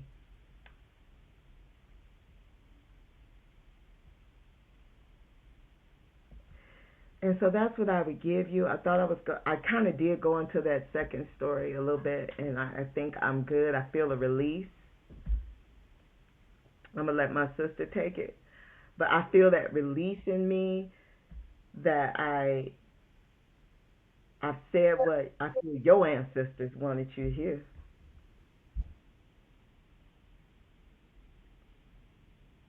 I don't know what you want me to say. I told you I'm along for the ride. I point out the scenery as we are driving. By we, I mean you. I am just along for the ride, loving every minute of it. 'Cause this is the message Ashe. everybody needs to hear, and I done told you before what we doing here. I done told you before what we doing here, Okay. and I stand on that Okay. business. Ashe. I stand on that business. Ashe. Ashe. I love that, sis. Well, I would just conclude with saying, consider what I've said. If you really uh, sit with yourself and you feel that there is truth to what I'm telling you, consider just giving yourself the grace of taking a good $50, I think that's what you pay for the internet, and giving the Vicki Dillard Mystery School a taste. Just a taste. You know, you could, if it didn't work for you, you could not pay for it the same way you not pay for your internet service and go on about your business. But give it a taste.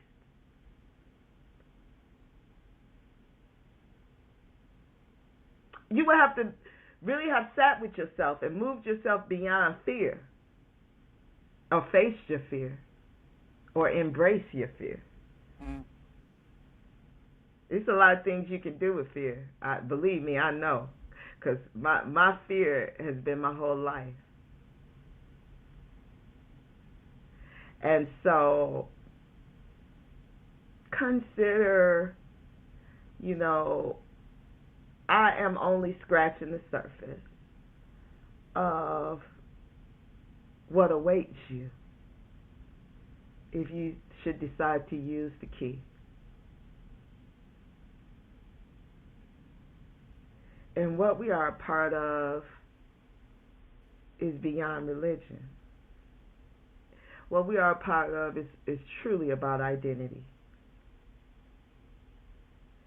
What I love about the Vicki Dillard Mystery School is we're free. We are free in whatever identity that we came here to be.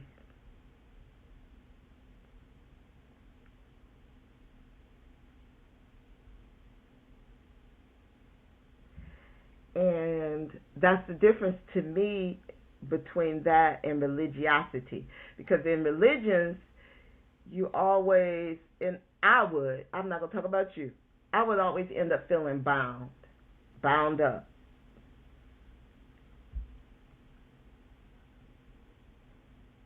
And a lot of the practices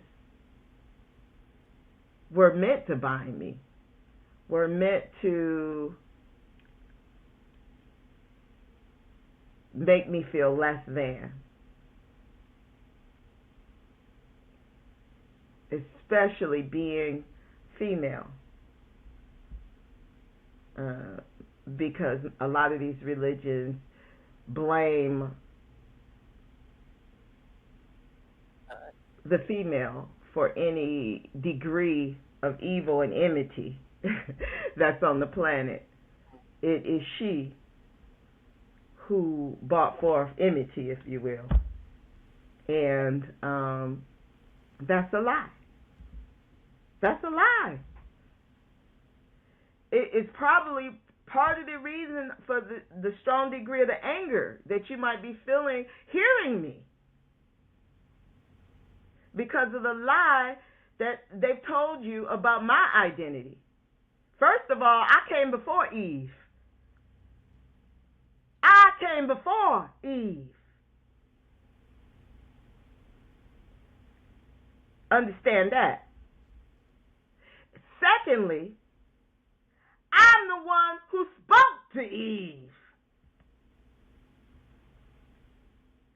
I'm the one that gave her the key to her identity.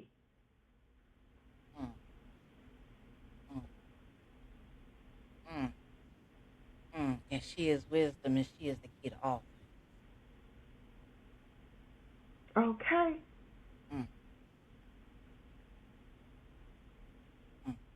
And regardless of what you've been taught, I'm the one that made them free.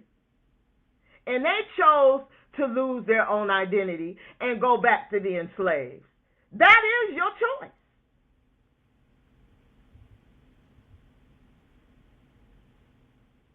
But notice when I made them free in their own identity, they were no longer naked. They clothed themselves. They were able to see. They were no longer blind because their eyes came open. And they knew the difference between what was good and what was evil for a moment, at least in that brief moment. They knew it was evil for them to be blind and dumb and deaf and naked. And so they made themselves some clothes. Self-improvement. Oh, my God. What? You mean they didn't stop and wait on the Lord, and the Lord had left their ass naked running around in the woods? They weren't waiting on the Lord? No, they made themselves clothes, baby. I set them free.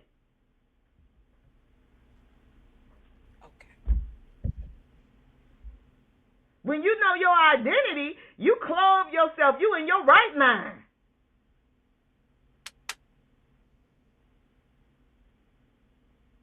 Come on now. Come on now.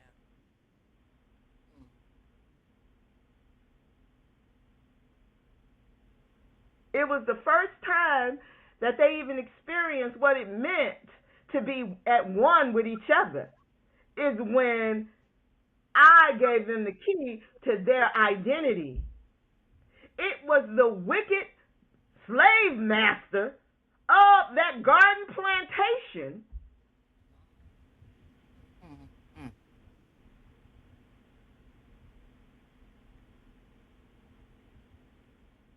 that Can't cross had the gun them line, boss. separated. Go Yes. ahead. Yep, that had them separated because you can't cross the gun line, boss. You can't cross Okay. the gun line. Mm. Okay.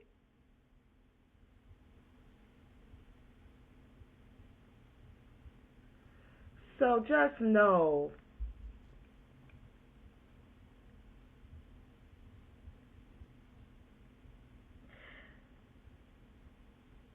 that the same way you could look at a glass of water as half empty or half full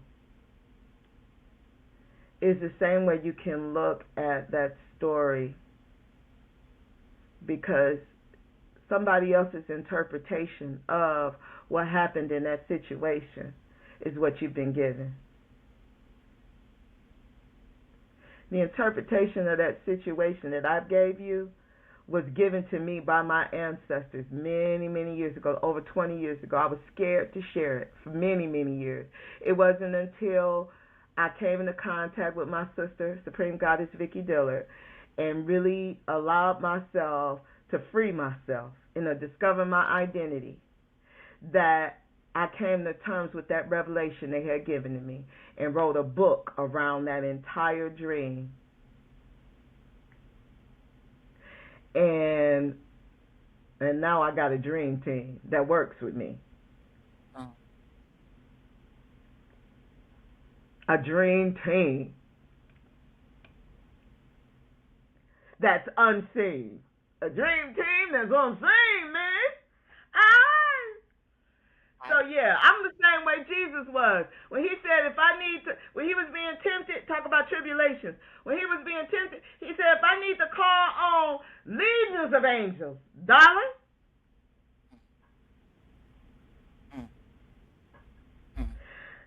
I can. So there's a degree of powers that you have. It's sort of like sitting on a treasure chest while starving. You sitting on the very thing that is all your wealth.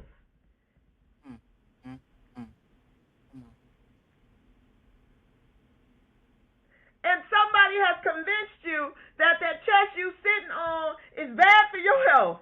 Don't ever open that. No, that's full of hell there. Don't you ever open that chest. You just sit there and listen to me. Do what I tell you to do. And you sitting there listening and starving and hurting and in pain and dying and scared and whatever you can name. You just that.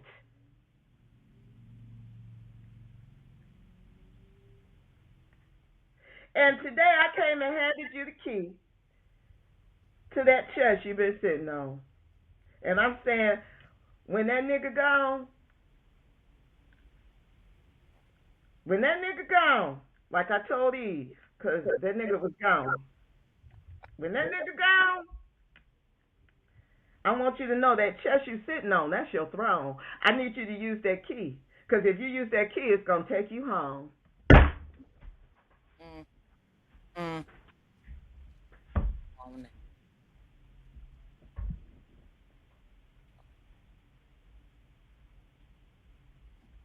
Mm.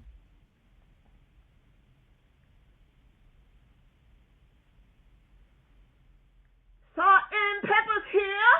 Woo, salt and pepper's here. What you say?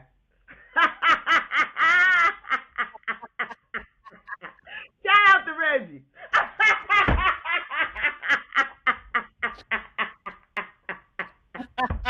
Ah.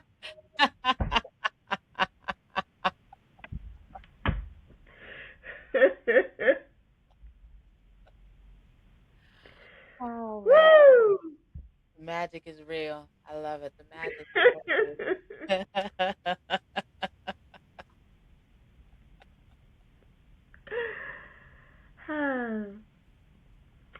So yeah, I will close on that. Just know that there is so much more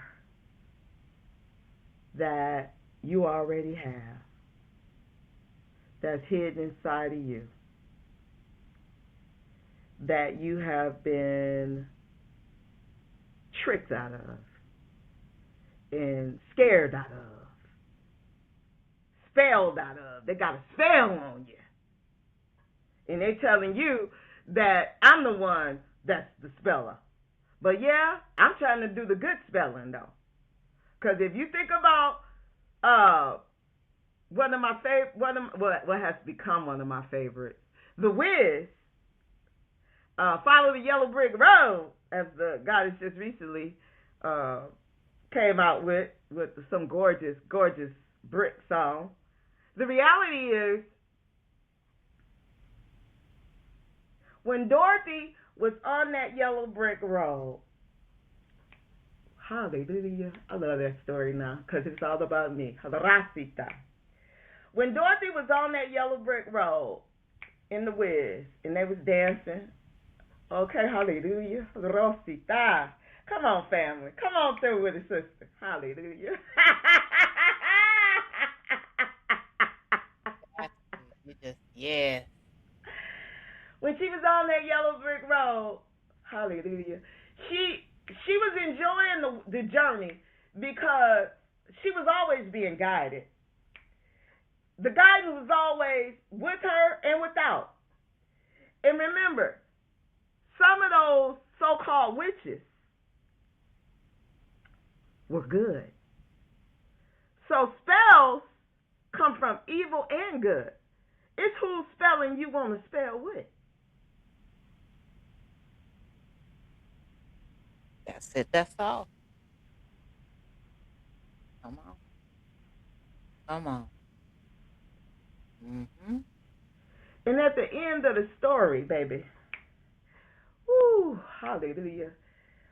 At the end of the story, we can go to the end because we ain't gotta just like I tell my daughter, you ain't got to take the full journey I took. I can tell you what's at the end of the story, and you can get there before I do.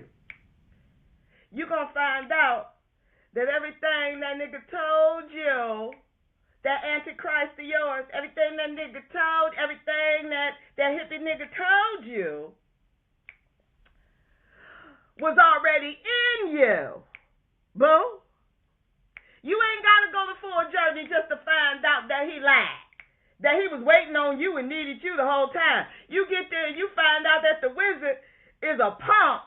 And he like, I just been hiding out back here. And Dorothy, can you help me get home? Dorothy got to help the wizard, baby. What you thought? So by the end of my journey, I done helped 3 brothers to be their best selves. And I done discovered that the Wiz was a weak proselyte who needed my help too.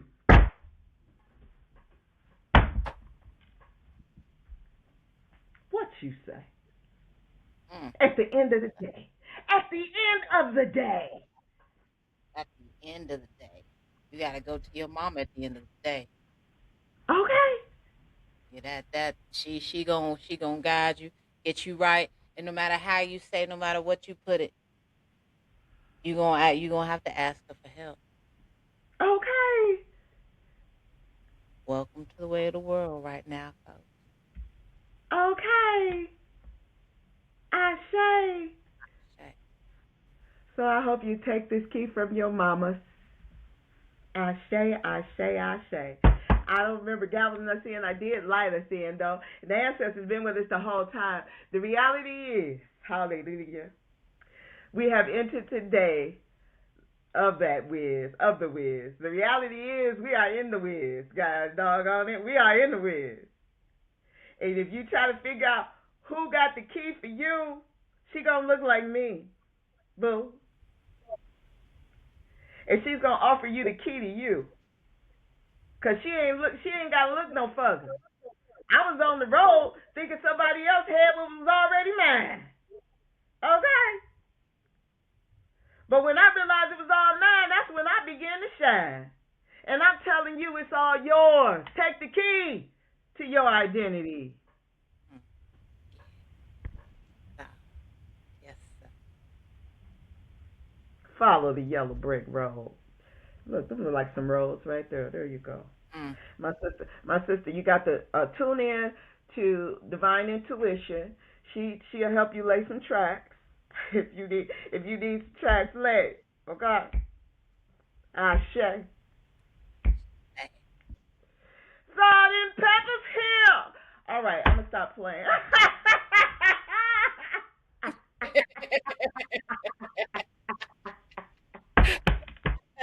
gonna have to watch that before I go to work now.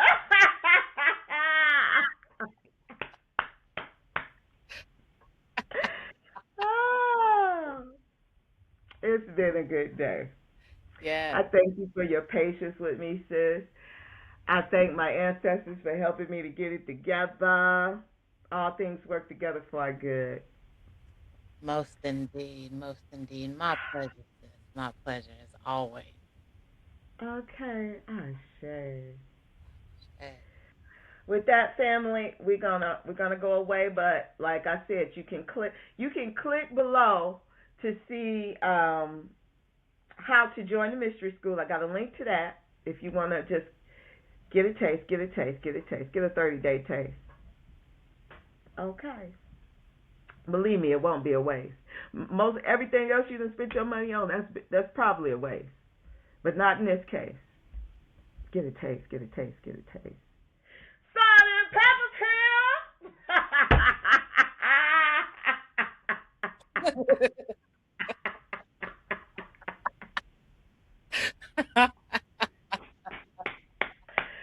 Woo, when you got a little salt and pepper on something, on your meat or whatever you eating, that make it a little bit better. You can add all the others, but if you ain't even got the salt and pepper, you can't even mess with that. Now, our culture, we need some seasoning. Come on, stop playing. Stop playing.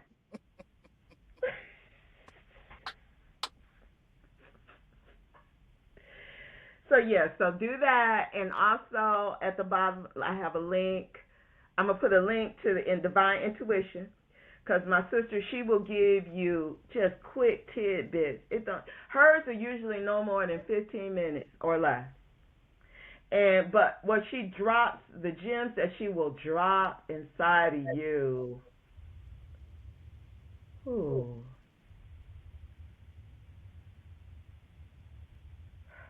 it's like those oak tree seeds.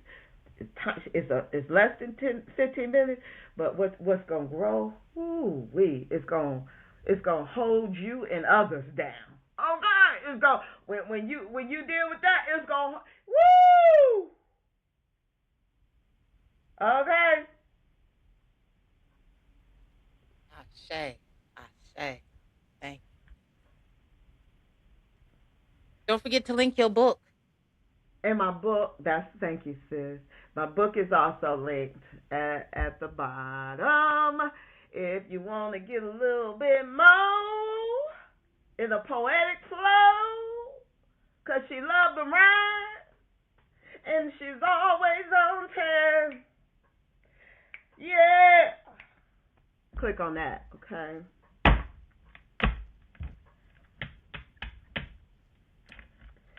And that's it. That's all. And that's all, folks. Love you.